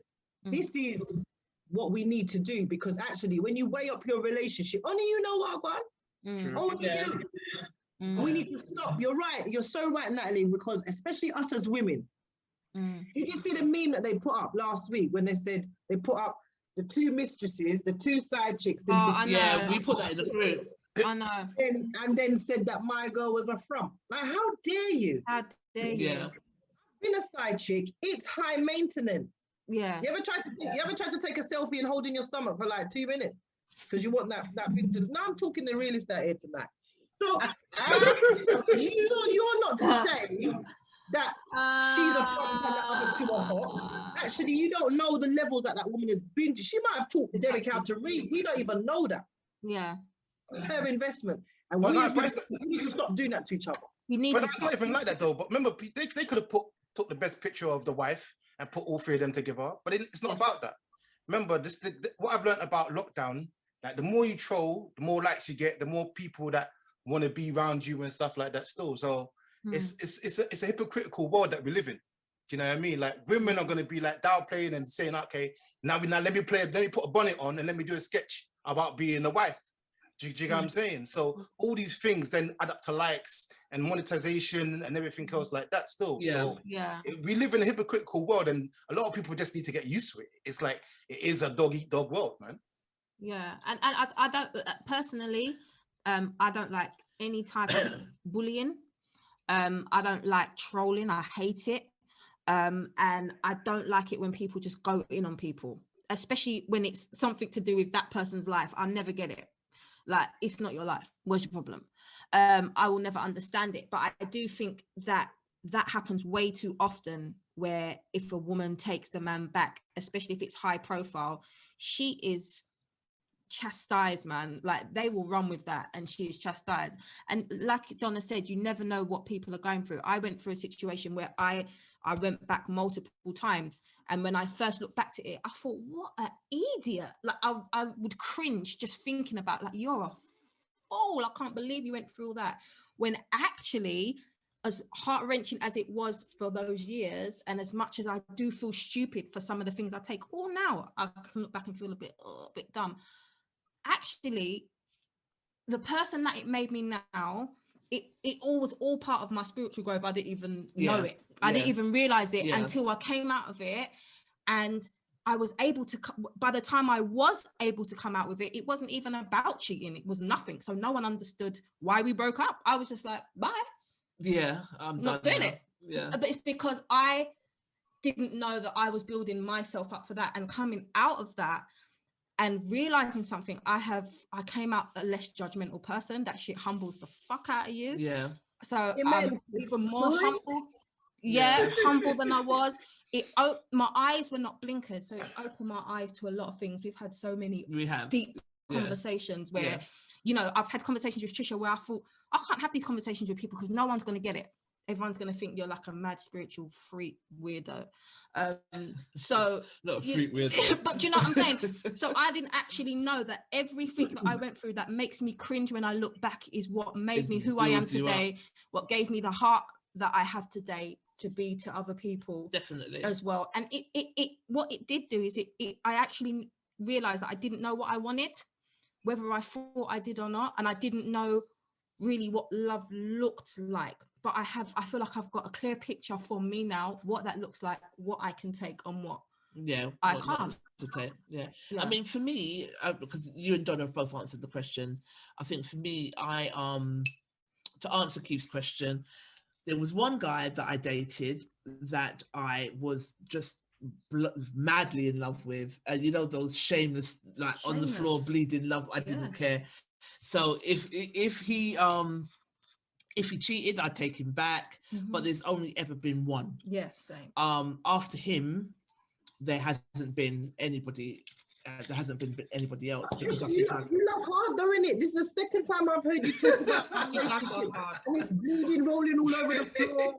When you I'm being real. I'm a very complex, but not just in relationships, in friendships as well. Yeah. So I'm a very complex character. There's many layers to me. So people think, oh, I'm harsh, I'm cutthroat, because it depends on who you meet. Some people say she's a bitch, cutthroat, and she's quite final and whatever. And I'm like, nah, if I love you hard, and you'll get chance after chance after chance. But you see, when I get to the end of the line, it really is the end of the line, and I just don't look back. So whilst I'm loving you and I'm giving you the chances and I'm trying to make it work in friendships or relationships, when I say I'm done, I don't look back. So that's where it can be very black and white for me. But I'm a very loyal person, and I do love hard. If you're my friend and I've got your back and you've got mine, there's nothing you can ask me for that you wouldn't get. You could leave me in your house and know that I wouldn't search you, I wouldn't steal anything. If you asked me for anything and I've got it, or if I've got a pan, my last pan, I'll give you 50p and come make we roll. Let's build together. I'm very much like that in friendships. Me and Natalie started this No Bravado platform. There's people that love Natalie because she pops jokes, and there's people that like me because I'm more serious and to the point, yeah? But if Natalie gets more responses, I'm not going to be like, oh, well, she's getting more responses than me. Do you understand what I'm saying? I love everyone to just grow, be happy, build, but I don't want to do that in my relationship. Bringing it back to polygamy, I want to do that. I want to do that with one man, and I don't really want someone else there. So when I was in the relationship where I was just taking whatever, after I got out of that relationship, it made me question myself in terms of how do I see myself? What do I think about myself? Do I love myself? Honestly, honestly, what do you think about yourself? And I decided that I would make a list of the type of my pros and my cons of myself. And one of the questions I asked myself is, would I marry myself? And yeah, I actually would, because I've got great qualities. But I'm not going to torture myself. I know for me, if I'm in a relationship with somebody and I've caught you cheating, it'll take me a long time to settle, and it's going to just be torture for you and for me. So I just don't look back now. Yeah. So if I catch you, I don't look back.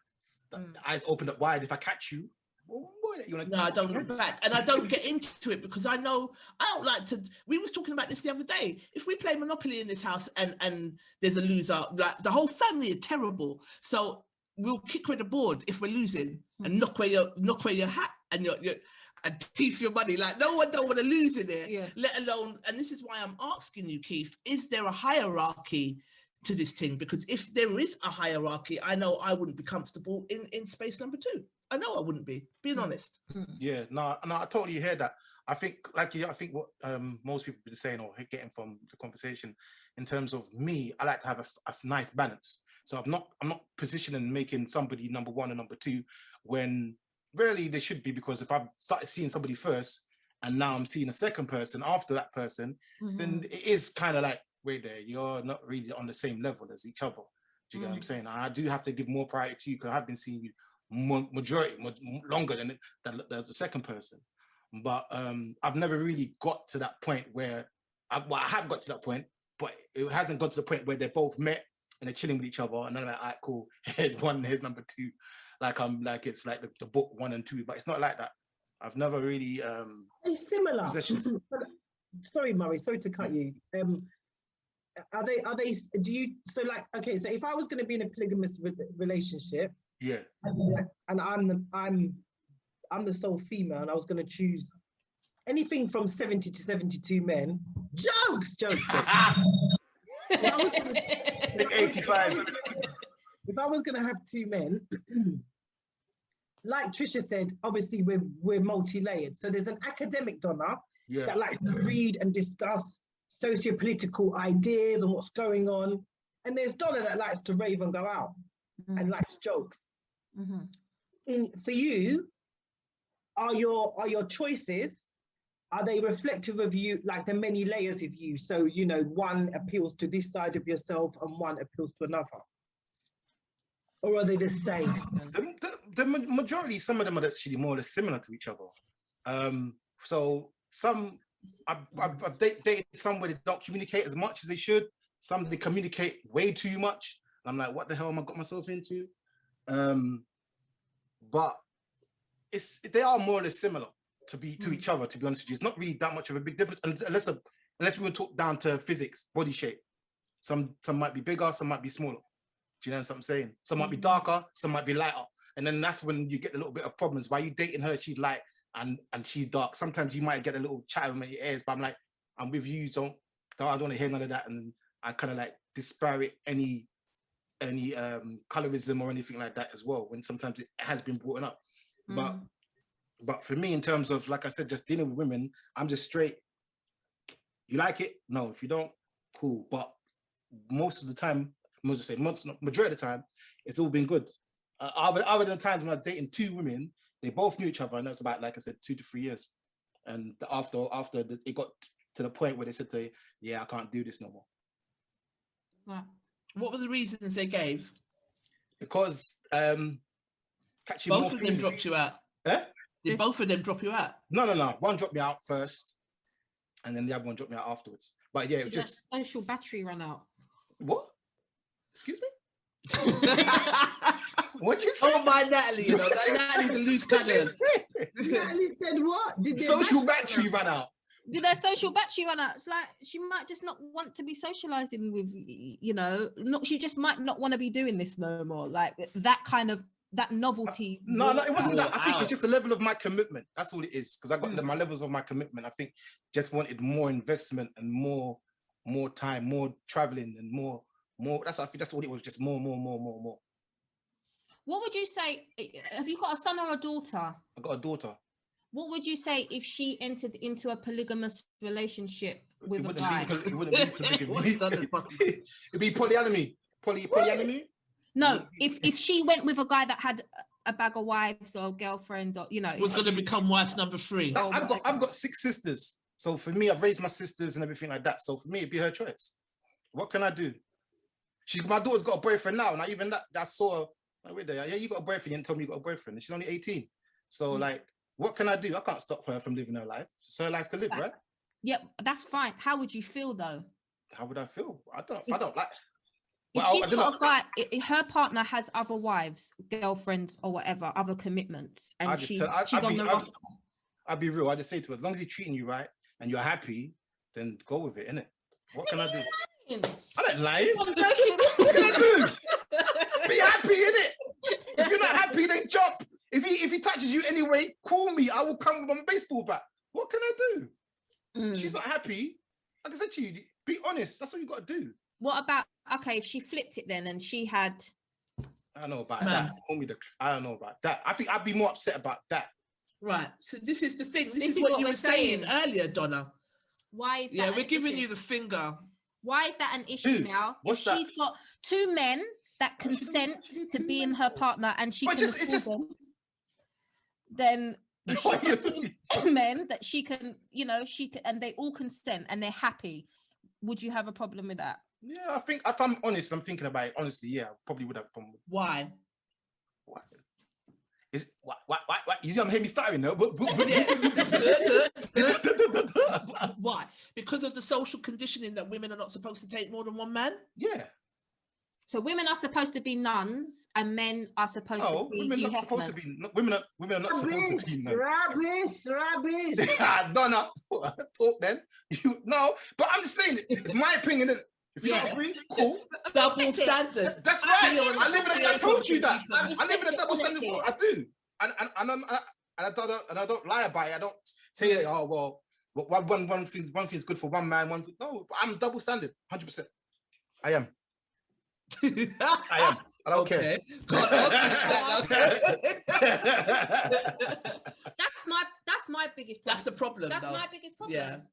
Yeah, but we don't live in a fairy tale world though, do we? And you guys are kind of patted on the back when you do it. And I just want to understand why that is. Why can't I get married to Jermaine and John, but you can get married to Sabrina and Sally? Why? You don't want to though. You're just saying hypothetically. You got to be like... but I'm saying, but hypothetically, if that's something I wanted to do, why is it different for me? Yeah.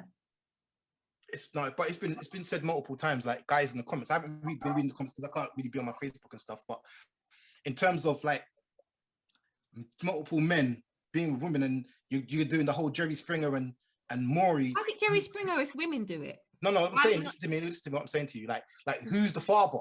Like no one, when you're going through and you're finding out like women are having kids and you're like, great there, why has this woman got like five guys and you don't even know who the father is?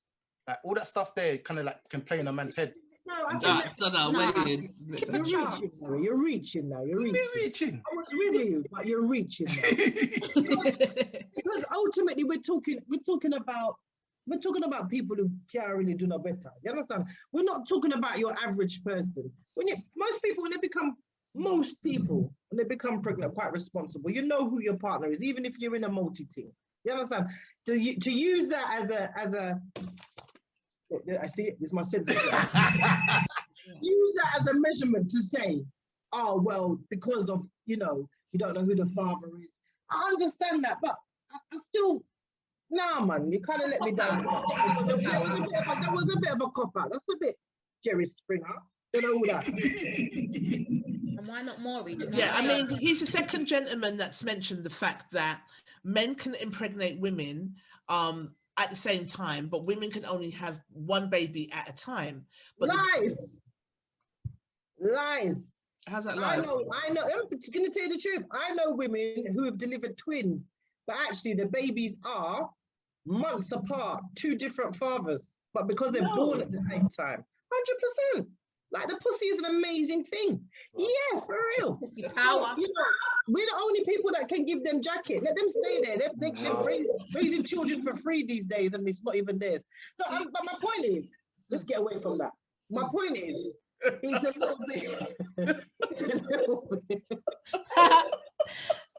Sorry. Sorry, John. No. Okay. Get to a certain age and need a little stem sample only to find out so the youth's not yours. All of those things. But in actuality, it is, like I really want us to kind of come away from this thing that it's only this one thing. It's just good for men, but it's not for women. Women, exactly. It's not just for men. And you see, this is my frustration. And on a serious thing, I'm going to say this, yeah? We laugh about it. We're having a laugh, and this is a great discussion. We're relaxed and we're informal. But do you know how much of this silenced voice of women and men, some men for being gay, women, goes on to affect the way that they parent, goes on to affect the way they deal with their children, and those children that grow up in houses where sex and sexual identity is silenced, right? All of this is just clamped down on. How they then act and socialize with others. I went to a seminar where a youth worker, renowned youth worker, said that in his time, some of the baddest youths he's dealt with and had to put in jail are young black males who are gay, right, by design, but are so repressed because of our community, because of that lack of voice. So the way that they act it out, so that they know that this thing about themselves, you know, but when they're with their peers, the way they try to like kind of wipe away that is to be the wickedest. So they're going to be the hardest spreader out there.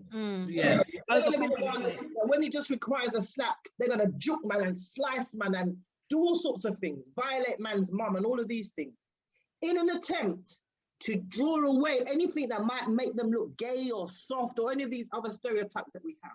So this is why, Murray, this conversation is important, because actually the way I feel about myself sexually, the way you feel about yourself sexually, all of us, affects the way that we parent, how we socialize, and how we identify and go about our lives in society. And that's important because it's the way you conduct yourself. And this is why these conversations are really, really important, if it's just alone for that fact. Because actually shutting down a woman's voice and her not having a choice about her identity shuts down other voices that she might have about other things to do with her identity as a woman. And that's really, really dangerous. Yeah, no, I hear you on that. It's an interesting point. I never thought about it on that level. So that is a really interesting what Donna said. And about, you know, suppressing that voice and how you can then act that out in different ways, not just the youngsters but the women as well, and how it can affect in everything you do. Because if you are suppressing and if you are feeling a certain way, that pent up frustration is going to go somewhere. So I never thought about that on that level, I'm not gonna lie. So I never thought about that. And it's something that we do all the time. So you've got women like, and I admire you being as honest as you are, Murray. But we have got, like, if we are in these relationships, we're saying it's acceptable for men to do it, but just across the board, it's not for women. And I do think if what's good for men should be good for women. Yeah, as human beings. Yeah, I've seen in America, I see it's like women do date multiple men and it's fine. I think for the UK, I don't think it's as big or as seen for black women, if I talk specifically black women, because I know white women that date multiple men and have relationships and live in the house together. I've seen it multiple times when it comes to white women. Like, you can go into any blog news right now and you'll see it, like, women, I'm dating 3 guys and living in the house with my daughter and everything like that. You can see it. But when it comes to black women, it's really unheard of or unseen here or put in the forefront of news. So that's why I think it's another thing. Once it's outside, out of mind type of thing, if I'm not going to see it, I can't really talk about it. Do you know what I'm saying? So I think women, black women, if we're going to be specific, need to talk about it more like what you ladies are doing now. Yeah. Talking about their relationships and their experience in being the woman and having multiple men. And what does it do and how does it make her feel as a woman? Do you get what I'm saying? I can get there when I want to, you know. But you know what? I think it also goes down to. So it would have been nice to have a woman who's had an experience or been in experiences, having a conversation on this topic as well, because then we can get to hear from her and why does she want to be like that and live like that. Do you know what I'm saying? But we're not there yet. But we will get there with Donna's help, because Donna said, what, we got a couple of years before you get into that situation, yeah? I've got to wait. This is going out live, but I haven't told the mister yet. When he comes in later, I'll tell him, listen, cool. You've only got 7 more years. Wait, so are you not all in relationships? No. Donna? Yes. Okay. But does your homeboy know then? No. Does he know what? That you want to get down like that if needs be? we talk about stuff like this. He'll Okay, be like, he'll say something really rubbish like, "You snore, nobody ain't taking you going nowhere." But we do. We have one of the strengths of our relationship is we talk about. So he knew when I was planning this, and he was like, "Who's Trisha?" And I was like, "Trisha, man," and he knows her. And he was like, "Oh, what, she's doing something." So he knows what I'm doing. He knows the way I think. We talk about stuff like this. Yes. Dope. So do you think as well, just want to go back to the way it's more accepted for men than it is women, especially within the Black community? I think a lot of that is ego, the male ego. Yeah. Because I can't, ain't no woman thinking with me, but you can go and do that with him. That can't be me. That could never be me. It's that kind of chat. Mate. And even the way that men talk to men who would take a woman back. So even when we put up posts about if your girl cheated or if you do that and you go back to her or whatever, the response from the men in the group are always never that. Yeah, you're wet. Never, you're wet, you're this, you're that. Moist. So I think a lot of that has got to do with the ego in the males in the community, because it's just like, nah, you won't be doing that to me, bruv, but I'll be doing that to you, bruv. And that's the end of that conversation. Liars. I think they're all liars. I think that not enough men are in touch with their true emotions. They lie, and you're right, Natalie, they use this ego as a cover. Correct. You know, nobody's going to talk about the times you've gone around their mother's yard and begged the mum to ask her to come back to you. They're not going to talk about when they see their kids or because you have a life with someone, so it isn't just about you and them, it's about some of that context around that. No one's not going to talk that, but we know that it happens. We know that men are emotions. Men they're human, so we all have emotions. I think what we need to do, and what we've been doing on H&H, and I'm sure we will do, like, it's about encouraging people to tap into encouraging Black men especially in our community to tap into their emotions. To be emotionally accessible. Can I butt in? That's actually what drives you forward and helps you to develop. Men are emotional. You wouldn't get them. Is your man not we're not emotional? saying they're not emotional, but they try to suppress it sometimes. Yeah. Some of the softer emotions, Murray. So like he thinks he's Lewisham's baddest man. He probably is. At 52, I don't think so.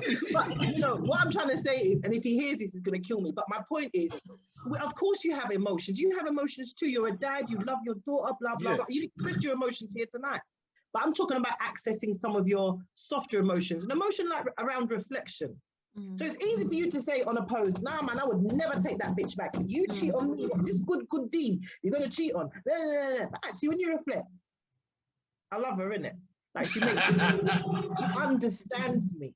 I don't really want to take up another thing that I've got a break in who I don't know. I know her mum, I know her brothers, my children. You got to think of so many other things when you're talking about just commodifying somebody and dashing them away. So it's about sometimes accessing different emotions, not your manly hard emotions. But some of those softer emotions that cause you to stop, pause, and reflect. Our producer has said Black women are sexually repressed by Black men and over-sexualized by men of other races.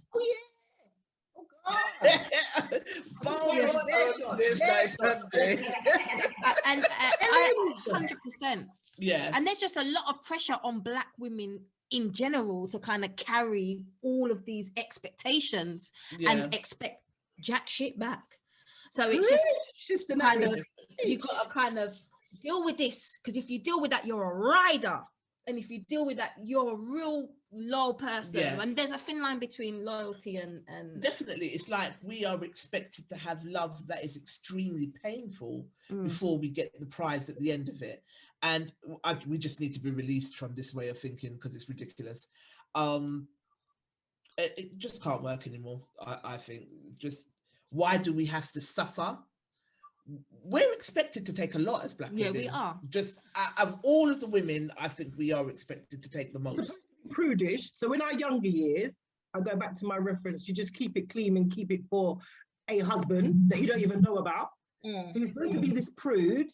And then when you do get into a relationship, you're supposed to be the wickedest flinger down, twerking, bouncing. You're meant to be all of these things, because if you're not, then I'm off to Susie who can do all of that. So the pressure is always on you, like, you know, And then of course you've got the other male things, you know, what you look like, what your butt is like, what your, you know. I didn't even know there was a thing for black women that basically don't have curves. How they're actually like, are you even black though? Because you've got no hips, you've got no arms, you've got no. I used to get that when I was. I didn't know. Yeah. Because the Almighty blessed me with everything. I didn't know that there were people who. So for me, that's like another area of research. I'm like, oh my God, I didn't even know it was. People could say, oh, are you even black though? Because you're like an ironing board or whatever. Yeah. So it's all this pressure on being black, your hair texture, the color you are. Oh my God, Nelly didn't get it because she's too light skinned, but Trisha and Donna got the joke. Yeah. All of these things is pressure on the black female. 100%. Yeah. But you know what? Can I say something? As a man, listening to the conversation you ladies are saying, you women need to come together more though. Support each other more. We don't, as a man, I don't see that. But I feel like with it, especially, that might be true in some circles, but I feel like we definitely do that. There's no problems over here, and in the wider network that I know, I don't see that issue. I see it sometimes, but I think it's getting better. I think in any situation, male or female, there's a crab in a barrel mentality in general where people are not coming together. I don't think that's necessarily to men. I think sometimes people in general are not just supportive of one another or as a community, but I don't think as much as it used to be where it's women against women and not coming together more. I work in a network of a load of women where women welcome women and kind of unite. Yeah, so then my thing again, if that's the situation, then in terms of women coming together, that it needs to be more prevalent. It needs to be more shown. You need to have men also invited into that group where women are supporting each other. So then bravado. You hear? Yeah, I know that. But I'm not just talking about this platform. I don't talk about this platform, baby girl. But I'm just talking about, obviously, Donna, you got a platform as well, yeah? Yeah, it's just about building and growth. That's what I'm saying. But it needs to be. So, like, I'm a documenter. Like, I document. I've been documenting over 25 years and probably even more than that.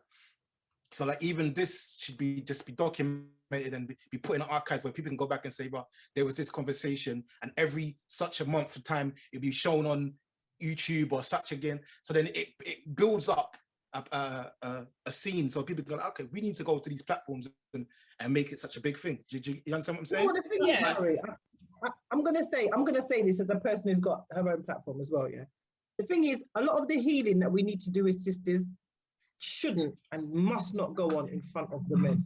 There's some healing that we need to do that should be just for us. I'm going to show my age. I think there's a time and there's a space for everything. I don't think everything needs to be said in front of everybody. And I think there's something, and I think, you know, during lockdown, the people that have made the most use of lockdown have been women. They've created all sorts of platforms. They have really diversified themselves and become entrepreneurs in a different way, especially in the communicative therapies. So like No Bravado, H&H. You got other platforms, I don't know the names of them, but there are other London, Simone, all of that, exactly. All of those platforms have gone online and they've kind of hit the floor running and they've been effective. Some of those conversations don't always need to be in front of our men. Sometimes we need to do, as women, healing for ourselves, because a lot of our issues are the way that we treat one another. I'll go back to my point about, you know, Natalie's point about the lady who wasn't looking so sexy. That's a woman issue. It's also a woman's issue around rape. But what did she expect? She was wearing a 2-inch mini skirt. She wanted it. Yes, she wanted it. All of those things are conversations that women have that we need to talk about, maybe in a closed setting. So I hear what you're saying, brother, 100%. But I think a lot of us, some of those conversations are things that we need to speak about before we even introduce white women or out there. We as Black sisters, we need to sit down, and there's a few things we need to get right around our parenting, our relationships, how we relate to one another before we take it to the wider audience. 100%. Yeah, 100%. And I think as well, if you're building something sustainable, like really sustainable and long term, and if you want those stovetop results, it's not going to be done in a microwave. So it's all about steady building. And I can see that steady building, not just in our platforms, I can see it across with different people that we've spoken to, reached out, and even people that we haven't had a chance to speak to, you can see it and you can salute them. Like, yeah, I see you doing your thing. See you, sis. So I feel like it's, you know, we're building something in general. There is definitely a shift, and I just feel like if just because you don't see it, you might see, you might see no bravado, but you want to see it on a wider scale. You will. It just takes time to kind of build something like that, because it's powerful what you're talking about. It is. I think that like even just now, if everybody that's watching pressed share on everybody to do that now, everyone just press share on your screen. That's going to help widen our audience. I think even just simple things like that, just us sharing, because I think the Americans are a lot better at building superstars. They will back, they will share, they would like, they will buy, they will support, and we're only just getting there now. And like Donna reached out to us and said, we like what you're doing. You know, as I said to you when we opened, I love what Donna does anyway. I just like her as a person. So I was all excited. Yay, let's do this. But there are a lot of people that would turn around and be like, okay, they feel that they need to compete and tear you down. They're not very good at working in a group. So it's very combative and very competitive, as opposed to us coming together. Not only just as women, but as a race. As a race. As a whole community. So I just think, we've definitely got healing to do as a community. And part of that is trying to understand how we can progress in relationships and not just be in the same damn cycles. So if polygamy is something that we should be looking at, that will stop the heartache, that would stop, because like the woman said in the video, I've looked at it, I'm good. Don't knock it till you try it. Shut it down. I'm okay. I'll do anything else you want. Anything. Because it starts all of what it is that we're talking about and how we want to build and the things that we want to do and be able to support each other. If we can't build structures and family units that host our kids in an environment that is safe and healthy and is not going to create more generational cycles that they have to deal with. I mean, I think our role at our age now is to pick up the baton from where our ancestors left off and try and change the narrative and try and build something different and better to, you know, to wiping out all of the indoctrination that we have been conditioned with. So with all of that said, polygamy, it was before the indoctrination. And it worked. Doesn't mean every single thing before the indoctrination was right. It built foundation. Tuesday is my day. It was. No, I'm not saying it's for me, because as one of your members said, Donna, she said, and it made me bust up. I fell off my chair. She said, I can't share rum or food, let alone my man. So no, and I get it, because. But I think if you know who you are, you know what you can do, and you know your role, and everyone kind of moves within their role of what they can do. So I know my doing the baking, Marjorie doing the cooking, like. You have indoor babysitters, so watch the kids whilst I go out.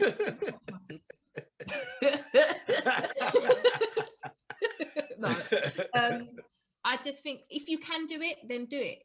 If you can't do it, then I feel like if you can't do it, that equally shouldn't be frowned upon. As if you can do it, that shouldn't be. K Marie said, boy, we just have to know that not all of us will be married or have a partner, and that's reality, and that's okay. Facts. And that's Facts. It's okay with it. I don't want to be half of my assets. Are you crazy? Prenup. Prenup. No, I'm a prenup now. That's more than No. Should we look at some more comments, guys? Yeah. Why not? Let's see what people got to say. You're going to stay with us for the male perspective then, Keith, I take it. I'm here, man. I'm here for Wicked. But I love it though. I do think we do have a lot of building to do, and talking about building, it all goes back to mindset. And it's not just about mindset. We have to think about why we think the way we think, and why we feel the way we feel, why we do the things we do. Take it back to that. So if you can decide, okay, why do you celebrate Easter, for example? Yeah. Why do you go to church? Why have, you know, the last few generations been going to church on Sunday? Why, when you look at a black business, do you feel like you don't need to respect that black business like you would another business? Why, when you look at a black woman, you feel like you need to stop thinking about what you think and start thinking about why you think that?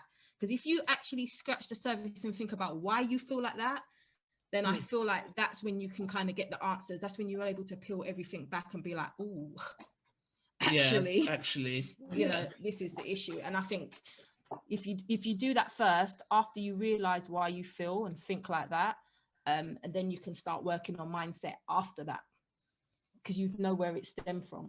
I don't think everybody can think like that though. That's the whole thing. No one. It's never going to be an everybody thing. I guess you're going to have to just work with the people that you can. Yeah. Okay. So Amaze asked, so I agree with the lady's comments. Of course, you knew I would, but believe that it should be equal. A man can have a wife and a wife can have a husband's. If that does not work for you, then fine. What's interesting to me is that many are happy to stay with their indoctrination, and I'd like to know why. Because I'm very selfish. That's plain and simple. My indoctrination keeps me safe. Yeah. I'm not indoctrinated, so I'm cool. Put up with one man as well. Like, I agree with what Emerzi is saying, but that's often why that's what I'm saying. Often people stick to indoctrination because it keeps them safe. It keeps them away from things that would challenge it, and they don't want that. Right. Blade Boogie said, nah, one's enough. I like my blood pressure where it is. Read that if you can. Negus Jar Felix said, most of you that are not into polygamy have been in one in secret, i.e. your man is cheating. There's some things you can't be into, but have you tried polygamy before? If no, how you know if you haven't tried it? So basically what you're saying, basically what you're saying, most men will cheat on you, but when you're getting cheated on, you don't know you're being cheated on. Unless the guy gets caught. If you don't know. I know. That's what I'm saying. Don't consent. Yeah. It's just you doing. It's just a man kind of not being honest with you about what he's doing or where he is, because he knows that you're not going to accept it. Yeah. Or he feels like you're not going to accept it, so he's going to try and do it anyway, but without your consent. That's not polygamy. That's not polygamy. No. I don't. There's no use in cheating. I don't see no point in cheating myself. Yeah. You see, that's where you get the stress. So. For me, my blood pressure don't boil when I got more than one woman. Wait a minute, you talk very strong. I can't hear your voice. What about the two women, yeah? My blood pressure don't boil. You've never cheated outside of the two women? No. Why would I need to? You're not serious. I'm serious. If I can get cooked meals out of a place, I can go one place. Why am I need to go anywhere else? I live my life just free. I've got no grace on my head. You understand? Okay. So that's why you said you went in it in the first place, so you didn't need to cheat. Yeah. Right. Why you need to cheat for? But like I said, I've cheated, and I've seen the outcome of cheating, and I don't want to be. I'm a person. I learn from my mistakes. I put my hand in the fire once. I'm not gonna put it in there twice. You understand what I'm saying? And I'm a very like I said, I'm a popular person, so you can see where I am. I don't hide from where I am. Huh? Why won't you show us your face? No. Let me say, I'm a photographer. I do photography, filming. I travel a lot. I've been in the industry a long time. Your ratings might go up. What's that got to do with showing us your face? No. It's not about ratings. I don't live life for ratings. I could be anywhere right now in the world if I wanted to be. We're talking about. I want to see the Murray magic. Yeah. we're all being quite open. Yeah. But it's nice to see another contributor. Yeah, I didn't realize he was going to come on with no camera. The heat is on. The heat is not on. I don't feel pressure. I don't. There's no peer pressure around here. Sorry. I'll send you a picture of myself. Okay. Justin Mill. I can't read the name. Justin Mill. Johnson Mill. Cleon Renee Eddie. My God. He says polygamy can save a lot of divorces, but most are not prepared or educated to live this way. I'm most. Nikki says, the lady in the video made a lot of sense, but I can accept that she has valid points, but I was brought up Western values, so cannot practice African practice of polygamy. It's not. That's fair enough. I feel that. Do you want to read these ones? This one was the one that I read. Okay. Tony Cox's comment I found interesting, where he says, I believe once you have knowledge of self and you understand the importance of roles in a polygamous relationship, then you cannot find fault in polygamy. But you can. Polygamy can work both ways too, for both men and women. The major flaw is that the mentality required to be in a polyamorous relationship works against the fabric of what we are conditioned to believe and creates problems of insecurity for many. Many men who think of polyamorous relationships are ill-prepared mentally, physically, and financially to deal with the responsibilities involved in true polygamy. Because someone I read earlier, someone said, you're not in a polygamous relationship, this is Pappy Show. Keith. Yeah. You know our people ain't got no behavior. I know that. So, you know, they said that... it's usually you. It's usually you anyway. So they said that it's Pappy Show. Pappy Show? What you're describing is not polygamy, it's Pappy Show. Okay. Because the physical, the mental, and the financial responsibility it takes to be in a polygamous relationship, it doesn't sound like you are fully committed to all of those areas. Mm-hmm. It sounds like you're upfront, you're living your best life, you're telling women that I'm going to be seeing other women, and it's up to them if they take it or not. Yeah. But there is a social construct and a responsibility around polygamy, which it doesn't sound like. There are terms. Yeah. There is terms. You can't see other guys. That's my terms. No, that's ridiculous. They can set terms as well. I've said it. You can't see other women. Then where do we go from there? That's what I mean. Yeah. But when he said you cannot find fault in polygamy, you might not be able to find fault in the setup and the template of it, but you can still look at it and say, me in that would be a disaster. Yeah. I think. I agree. I think younger me, not that I'm old, you know, I'm only 47. I'm saying, but younger me, I would have been on the are you crazy? But the older that I get and I look forward to retirement because I want to retire early, I'm like, this could be a little like, you know, somebody else to share the workload, you know, like that. Yeah. Yeah. So I agree. When you look at these, it depends on where you are in your own life flow. Yeah, yourself. Absolutely. Because I'm past child rearing age, so I've had my children. I'm not really interested in that. So I'm not looking. I'm really looking for companionship, to be fair. I'm in retirement currently. You understand?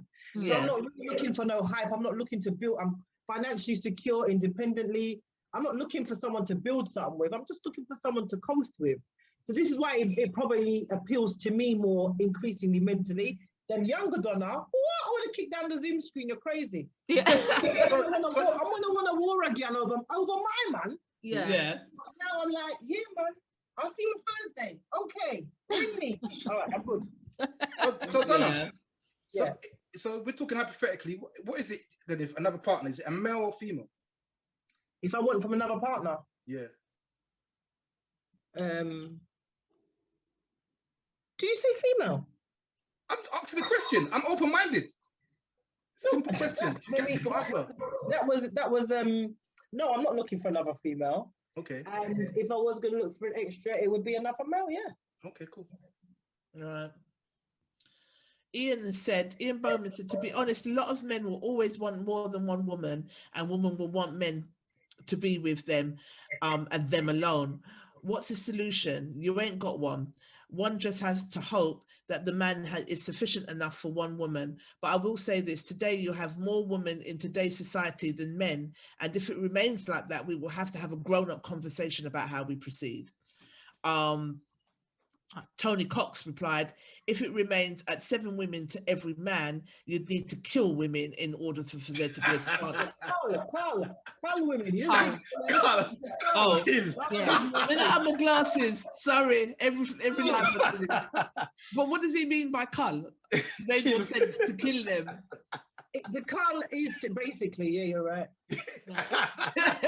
To kill them, isn't it? To have any chance of equality in numbers. Read this one for me. Debs B said, firstly, I do believe that men can love more than one woman and vice versa. However, there may only be one woman who is public. This discussion suggests that monogamy was imposed on us through colonialism and as such deems it okay for black men to live these duplicitous lifestyles. I'm not sure that this is a question of race, but gender. I think the historical perspective has been brought in to justify the multiple women that black men may have. Ultimately, there is a moral, social health and well-being angle that needs to be explored here. I'm not about judging or tearing down people, but each to their own. An other pivotal question is, can there be 2 number ones? An interesting one though, Donna Murray Turner. And then Tony Cox was like, why must there be a hierarchy? So, and then this is my question. Sorry, Don? That's how we operate as women. Yeah. No, Donna's correct. She's correct. You are correct. And I think as human, as yeah, and as men, I mean, Natalie's right. If it was, if I was the woman and I had Murray and Tony and Ian Bowman, there would be a hierarchy. There would be. You're gonna have a fave, aren't you? Yeah. There's got to be. This is a question I've been trying to tease out of Murray. Magic. Right, cool. Let me because Murray's got him on a conveyor belt. No, but not a conveyor belt. All right, cool. Let me put you in this situation here. So, because Murray just talks about them in multiples. Like there's not one set girl, not a set experience that man can talk about. He's saying if I like one, then this one, and then that one goes, and then there's some girls that like this, and there's some girls that like that. And and that's not polygamy, it's package show. I'm just talking about amorous. Amorous. I'm not out here to talk my business. You just business. You get me? Out here. No, but like in terms of like an experience I've been through recently, in terms of this year, you are correct. Women do like to be number one, 100%. And I've had a situation where I've had a couple of girls around each other, and you can see who's trying to play and be, I'm the queen here, and whoever's here, and you know that Murray's here, I'm the main one in it. Do you like that though? Do you thrive off that? Yeah. Sounds like I don't thrive off that. I don't thrive. That's you're making me center of attention. I'm trying to be center of attention. Hence why my screen's broken and you can't see my face. I don't want to be center of attention. I'm not that guy. Do you get what I'm saying? No. I'm saying, does it stroke the ego a little bit? Honestly, no, if you've got a couple of girls that are playing up to kind of no, because like I said to you, I like my life to be stress free, so I don't want to be in no passive no argument or whatever. I don't like that. I will cut. Like that's when you see the other side of me. I'll pull 2 people aside together and say, "What the?" I will like call for certain languages. Huh? I said I will call for certain languages and to both the people, individuals, and say, "You don't need to fix up, because I'm not about that life. If you want to see the other side of me, you can see the other side of me. But I don't like that. I like people just to be peaceful. If you're gonna play that role, cool, play that."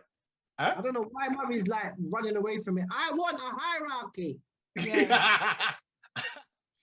But Murray, do you think it's safe to say that this arrangement is purely just beneficial to you? Because you're going to pull people to the side. It's your terms. You're the one that tells people off. You're the one that puts them on a naughty step and all of that. Yeah.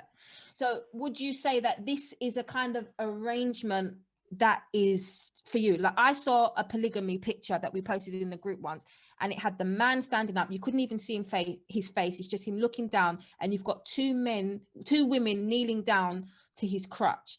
And this is the picture they used to speak about polygamy. And I was like, the fuck out of here. This is what I don't fuck with, because it just looks like it's just beneficial to the guy. So everything is on your terms. And I'm telling you off, this is not the right behavior. Don't fight over me. You know, it's that kind of thing. Do you think that it's kind of like, this is just strictly beneficial for you and you're just having fun with it? Yes. Cool. Okay. That's all. Yeah. Let's go back to some. Love that. No, I like that. Like your honesty. Love it. That's all I wanted It's for to know. you. Yeah. So let's go back to some comments. Where was we at? So I think we've done this one, didn't we? Yeah. Did we do that one? All right. So this was just another meme that we posted. Polygamy is not about men having multiple wives, but about every woman having a husband. That's an African proverb. You don't, yeah. Mm. Go on. Sound off, Don?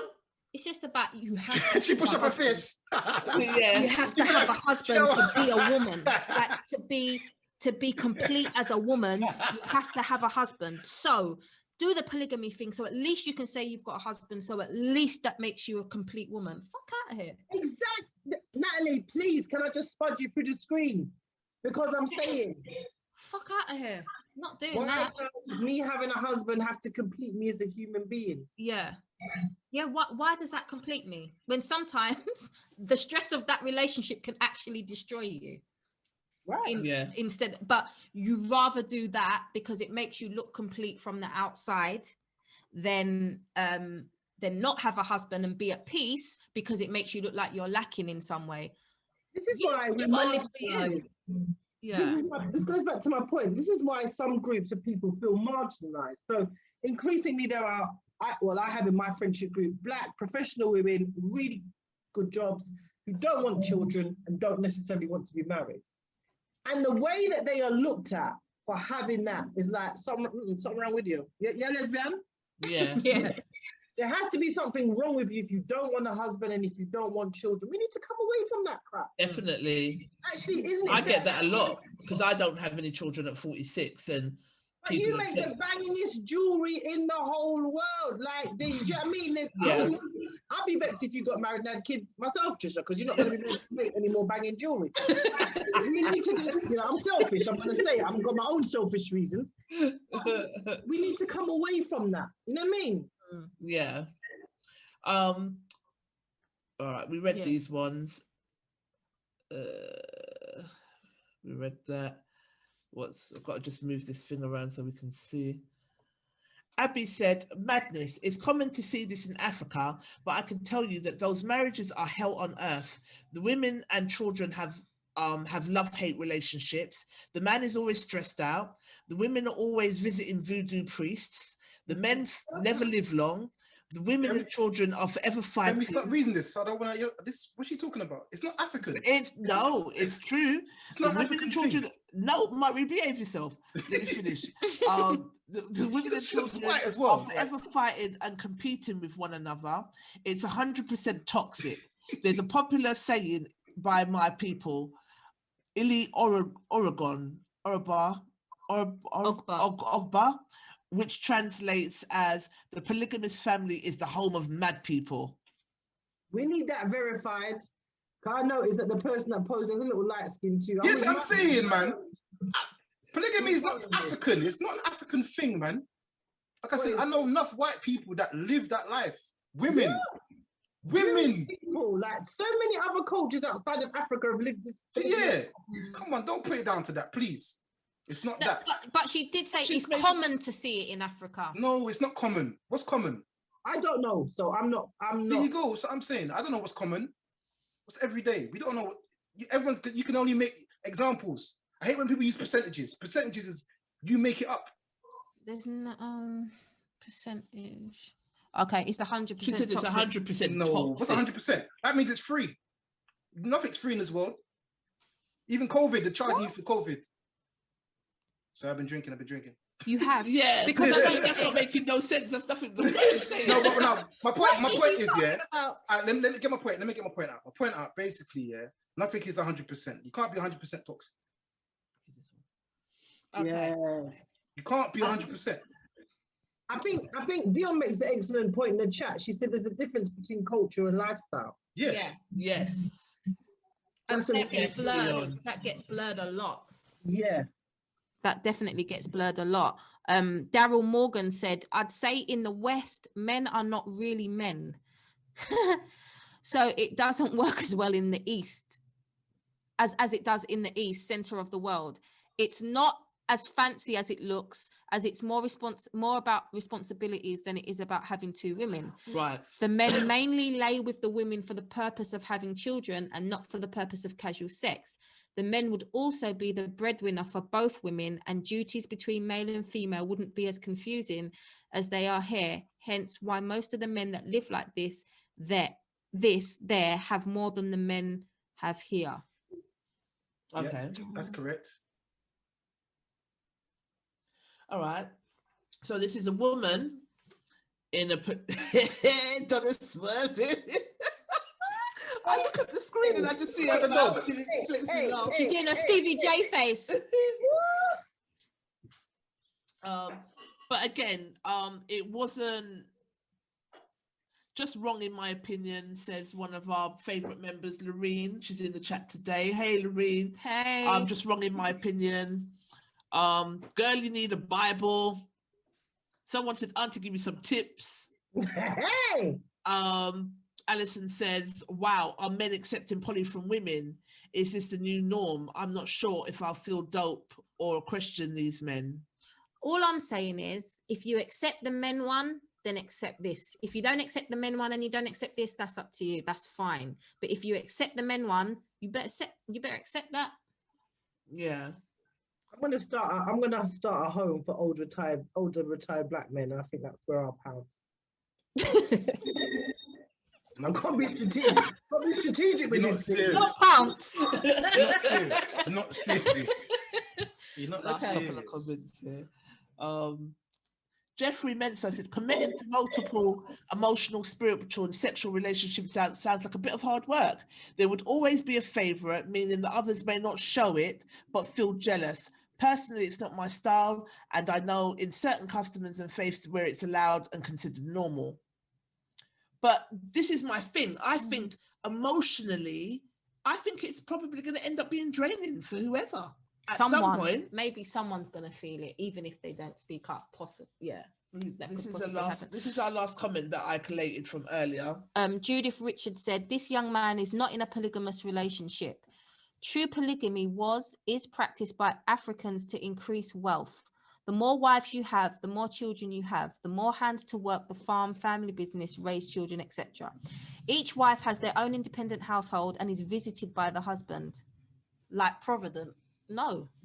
This young man posted a video a few weeks ago where he was in bed with the two women with a camera set up and filming him whilst he proceeded to talk normally, and the two women pretended to sleep with their heads on his shoulder. Sorry, I just vomited in my mouth. The biggest load of bullshit ever. Don't know what their agenda is, but they definitely have one. Yeah, see, that's what I don't like. That where the women are kind of smoldering over the man like some kind of, I don't know, where it just looks like, you look like, I don't know, like trophies, little trophies or little female servant.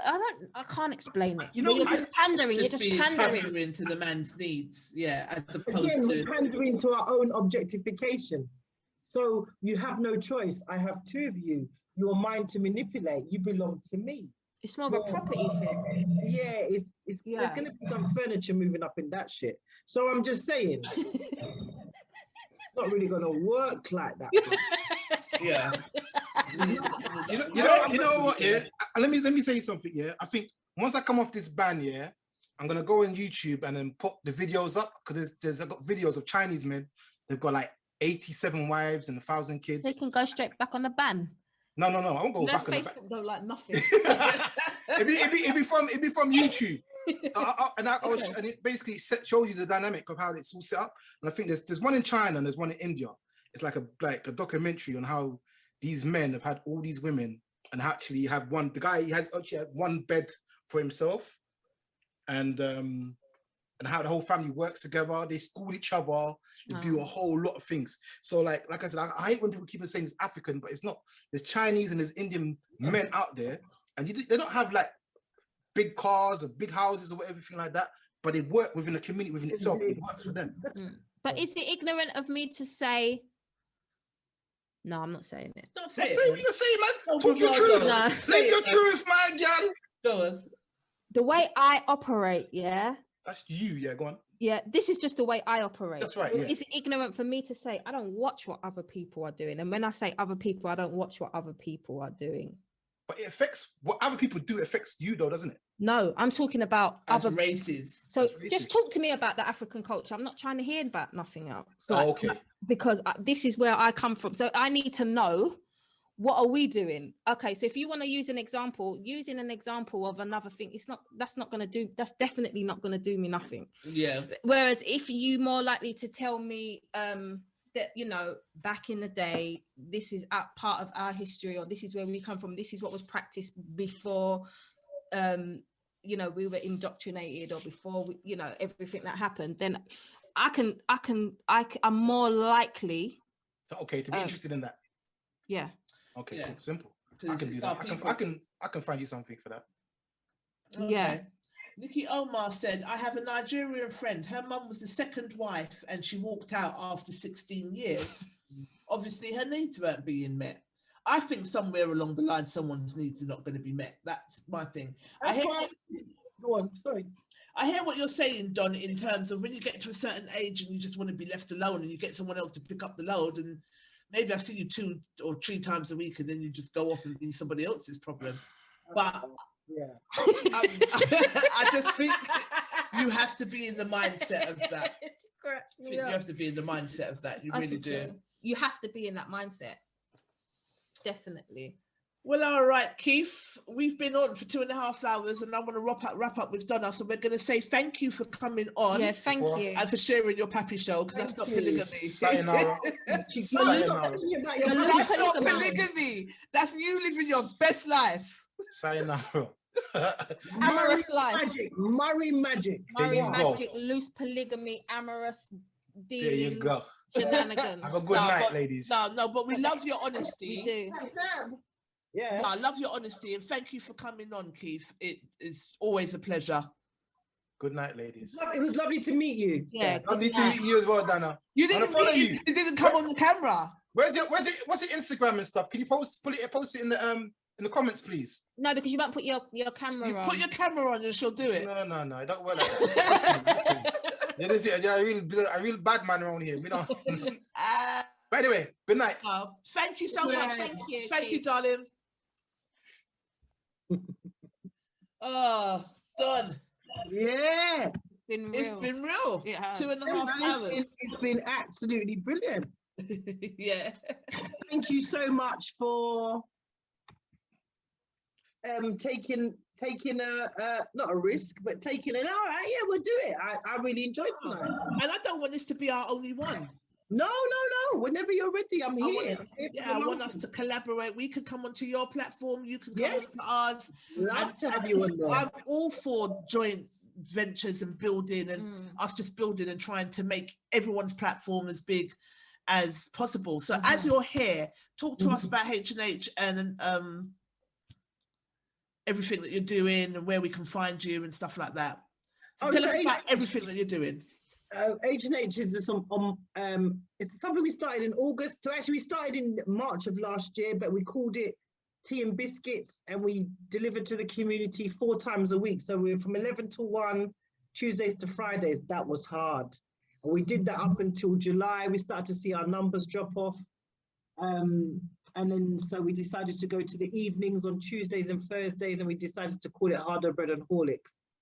What do we talk about? We talk about creative writing, community issues, specific community issues. So last week we had a session on why the Met why they're trying to recruit black men to the Metropolitan Police Service. Why should black men join, given our history? The week before that, we did it with BAME women. We talk about sexual identity. We've had the journey of the vagina, the journey of the penis.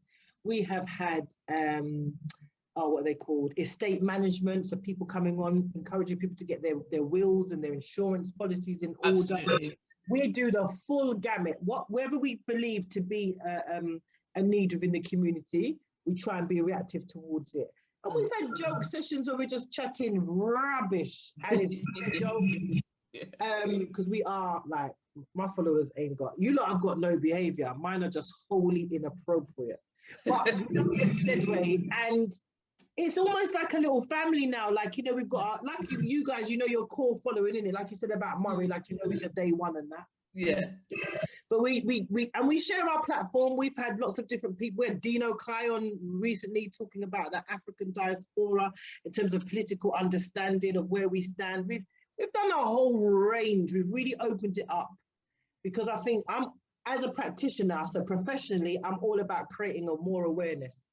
And you can only create more awareness sometimes if you create a platform and allow other people to come to it, which I think is really important. So tonight was really like important to me because it's my first. I'm a part of the No Bravado group on Facebook, but to actually be online with Trisha and Natalie and be like, you know, I was like, oh my God, yeah. and we're the same. We're the same. Yeah, I was gonna say because we're fans as well. Yeah. So, we were like, oh my God, Donna's coming. Like, no, I'm not gonna swear. Yeah, I'm gonna behave. She said she's not gonna swear, but she swore a good few times today. Oh my God, she's obviously not been on H&H when I'm cussing Bumba whatnot. So yeah, so it's just that. But I agree with you, both of you. It is about more collaboration. H&H, where can you find me? So I haven't been brave yet, so it's still under my name, Donna Murray Turner. But I accept most friend requests unless you've got a square forehead. If you've got a square forehead, I will not accept your friend request, and therefore you will not do the show. But any other show? You need to go. No, we don't do All square the forehead. SpongeBobs out there, she ain't accepting. Yeah, we're not having it if No you're SpongeBob's. No SpongeBob. It's a SpongeBob free zone. But yeah, that's how you can most commonly find me. And then we do like you guys. We stream it through to we do a Zoom, and then we stream it through, and people can either come on the Zoom or they can stay on Facebook land. But then we do this thing called Green Room. You lot have got to do your own Green Room. It's where you lock off the streaming and everybody comes in the Zoom room. Listen, sometimes these people are in my Zoom room to all 20 to 3, talking out the things. It's like the smoking area at a good club. Like other people are raving, but where the most jokes are is in the smoking area outside. It's where people are really talking out the thing. And actually, a lot of my learning about some of the issues in the community around sexual abuse, a whole range of things have come from our green room sessions. So as much as I cuss them, I want to run them off of my Zoom after about 2-3 hours. Actually, it's making impact. People are feeling that they've got a brave, safe space to speak about how they really feel. And I think that's what we needed during lockdown to keep us sane. And I hope we don't lose it, Trish. I hope when the world goes back, they remember No Bravado, they remember H&H for giving them that sense of safety and well-being. I hope the community doesn't forget it. I don't want us to go back to where we were because I think we'll stop learning in the way that we have now. And I think it's so important that this kind of stuff continues. So big up yourselves every time. And you too, Queen. Yeah. And you too, definitely. Energy is amazing. Yeah, definitely. I've from the first day I met you, I said to we just vibed, and then we realized that our birthdays was days apart. We didn't. We did not know. We did not know. No, we didn't know. Yeah. We realized afterwards our day like days. Oh, you're a Taurus. Oh, you're a Taurus. Yeah. Oh, wow. Yeah. And yeah, very similar. You're just an inspiration to watch. Looking forward to working with you again in the future. 100%. Definitely, we'll think of another topic and we'll come up again because, like you said, I said the same thing to Natalie. When the world opens up, we might not necessarily get the audience that we would normally have, but I still think we should continue with it because people will just catch up with it as and when. Yeah, you know, we're not going to stop. I don't think we can stop. I think there will be some of our diehards will be like, I need that. There are people who have said to me, "Do you know how these online things have saved me during lockdown?" Yeah, yeah. So we can't stop. Because those people need us, they need to have that. So, and do you feel like what I realized the other day that like a lot of people have said how good it's been for them, like No Bravado and stuff like that. But it's been good for me too. It's been growth for me too. It's allowed me to accept a lot of different opinion and a lot of different and diverse kind of feelings and energy which is something I don't do. not opinions wise, but I don't really let people kind of in, or I'm kind of over here. Yeah. So it's interesting. And I enjoy it. And this is not something I ever thought I would enjoy doing, talking publicly. Never. I enjoy it, and I enjoy the different perspectives, and it has been interesting to see what men think. And what I do like is that we have got a really interactive male audience as well. They really do lay it on the line. Like I said, Keith jumped on today. We love him for that, because he's come on, he spoke about how he experiences it. And even though we mock and say it's Pappy Show, this is his life. And it's enlightening to see that, do you know what? There's many women out there that are accepting of it and will just go along with it. And as a lot of people have said in the comments, a lot of us have been in polygamous relationships and we just don't bloody well know it. So it is about being upfront. It is about just being honest and having more interaction between us as business women, but with our men as well. I definitely think it's important. One thing I really want to shake out of people in general, which is what we try to do in the group, is judgment. And the allowance of different opinion. Like the judgment thing annoys me. Like you don't have to agree, you don't even have to understand, but you can accept that that is what is for that person, or that is that person's point of view. And I hope the way it's opened our mind to a lot of things, that these kind of groups, our group and your group, it opens people's minds and hearts a bit, because I do think that people are very quick sometimes and fast to kind of shut things down that they don't understand, or that is not seen on a wider scale as acceptable. And so it's just, but it's never really discussed. It's just kind of, no, don't do that. Yeah, but why? So it's just kind of opening those conversations and kind of bridging those gaps. Yeah. I think one of the things that we have got right in terms of the structure of our platforms is that we spend the time. I don't, I think sometimes when I'm on Eddie Nestor, sometimes I don't even know how we get through everything in an hour. I feel it's so rushed. I feel like I've got indigestion. Because these topics are so emotive and so deep. If you don't spend the time, I feel it's like a dirty little feel up. You understand? Like you're just going to go in there and get what you want, but no one's going to give you the Uber home. You know what I mean? Man, all got my tips out and everything, and I never got no lift home. Like it's not right. I feel there's a form of negligence with it. Like you're just taking what you want from people. Yeah. And I'm off. Whereas I'm trying to be more therapeutic and say, well, actually, let's talk through this together. Yeah. How can we support one another? Because for me, even where I'm coming from in terms of community work, we ain't got, we're in the third recession of my life. We ain't got no money. Services are going to be cut. How can we support one another with what we're doing? And I think it's through having these conversations. Yeah, absolutely. Yeah, agreed. Definitely. So with that said, we're going to keep in touch. 100%. We're going to do another one. I need to add, Donna, she's going to send you a friend request. Natalie is now. Let me just see her forehead. Let me see her forehead good now. It's a little bit oval. It's a bit wham. It's a little bit wham. No, but he can't work. He can't work. But it's oval wham. Swear down. So I think I'm part. I can't with this girl. I swear. But yeah, we definitely do something again. Thank you for asking for the collab. When you're ready to have us, let us know, and we'll keep this running. Love it. Love and light, man. To both of you. Take care. Yeah, you too, my darling. Bye. Take care. Bye. All right. So, kid. Thank you, guys. You guys were super duper interactive today. A lot of people have said that they enjoyed the session. Yeah. So we love that. We love having these discussions with you, and I think this is one of our best. Yeah, loved it. You guys are great as usual. You're funny. You've got no behavior, and we're going to need you to keep having no behavior. We need it. We need it. Honest, great opinions. One of our favorite members was meant to stop by. Olu, could see you in the comments, but he didn't stop by. But next time. But Keith, thanks again for stopping by. Loved it. Loved your honesty. Dropping Salt Bay in your Murray Magic into the discussion. Atmosphere. Yeah, into the atmosphere. But yeah, we're back on the 20th of April. We're hoping to have Proud and Gifted on. He hasn't confirmed fully yet, but we're hoping to have Proud and Gifted on. If not, we'll find something to talk about. But we'll see you on the 20th of April for another live. Another thing that we need to announce is that we are going to be doing a Monday night show on Supreme FM. So we're probably going to do it live here, but we're going to be doing a Music Mondays. So this is where we will put in the group. The last one, the one that we got the most was Jill Scott versus Angie Stone. So we probably will have the same sort of discussions that we have, but we will play our verses from whoever we put in the topic. So as well, that's going to be coming out soon. Don't want to put a date on it because we're just trying to wrap up some things, but you'll catch our replays on Supreme as of from next week, but you will catch us live on there within the next few weeks or so.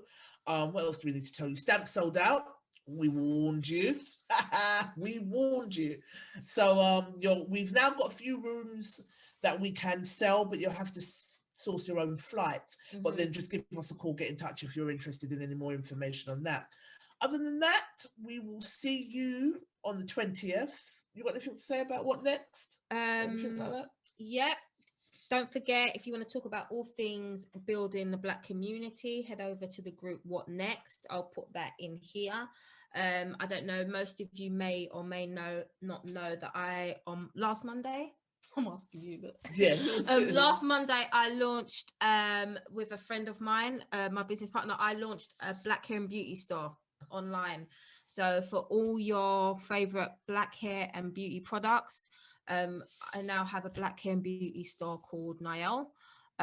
So you can shop all your favorite Black hair and beauty products. Good brands, nice brands, household brands, also independent. There are a few independent Black brands on there as well. And just launched a Black owned hair Afro shop. hair store. Now it's a multi-billion-pound industry that's not really owned by us. So like we were saying, in terms of us building our community, we need to be able to have conversations. We need to build our own economics. We need to build our own business platforms. So please head over to Niall, head over to What Next if you want to get involved in the conversations there. And we love you. Thank you for supporting us for continuing to give us content to talk about and for engaging, because it means the world to us.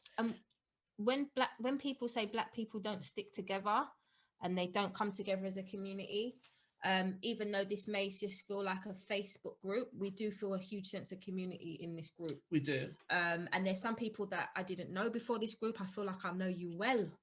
And that's male and women. You can kind of pick each other up and thing it. And I like that. And I like that sense of community in this group. Yeah. And let's just help it to build. If you don't like-minded people, invite them to the group. Not people that are going to just be judgmental, but invite your like-minded people to the group. No pearl clutchers, please, because we be loose cannons and we be saying whatever we want. want. What the hell we like. So you're going to be clutching your pearls forever. Whatever you want. Yeah. It's just not going to work for you. But keep it popping. We'll be in the group with our debates every day like we normally are. And like I said, we'll see you on the 20th of April. Peace. Bye, guys.